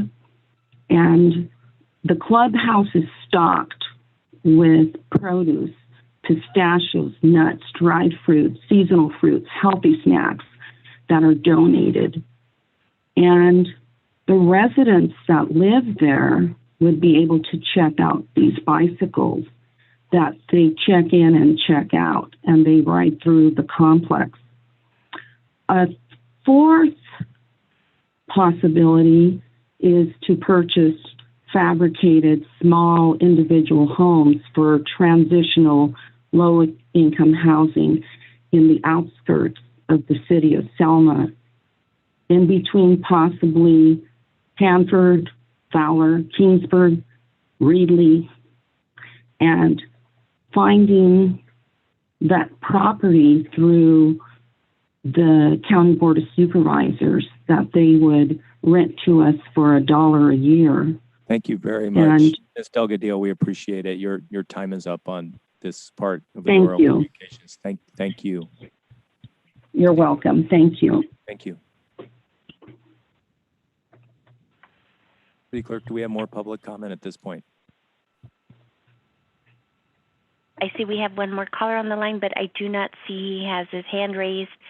So at this point, we have no further hands raised. Thank you. We'll bring it back. Is there a motion to adjourn tonight? Make a motion to adjourn. We are adjourned. Thank you, everyone.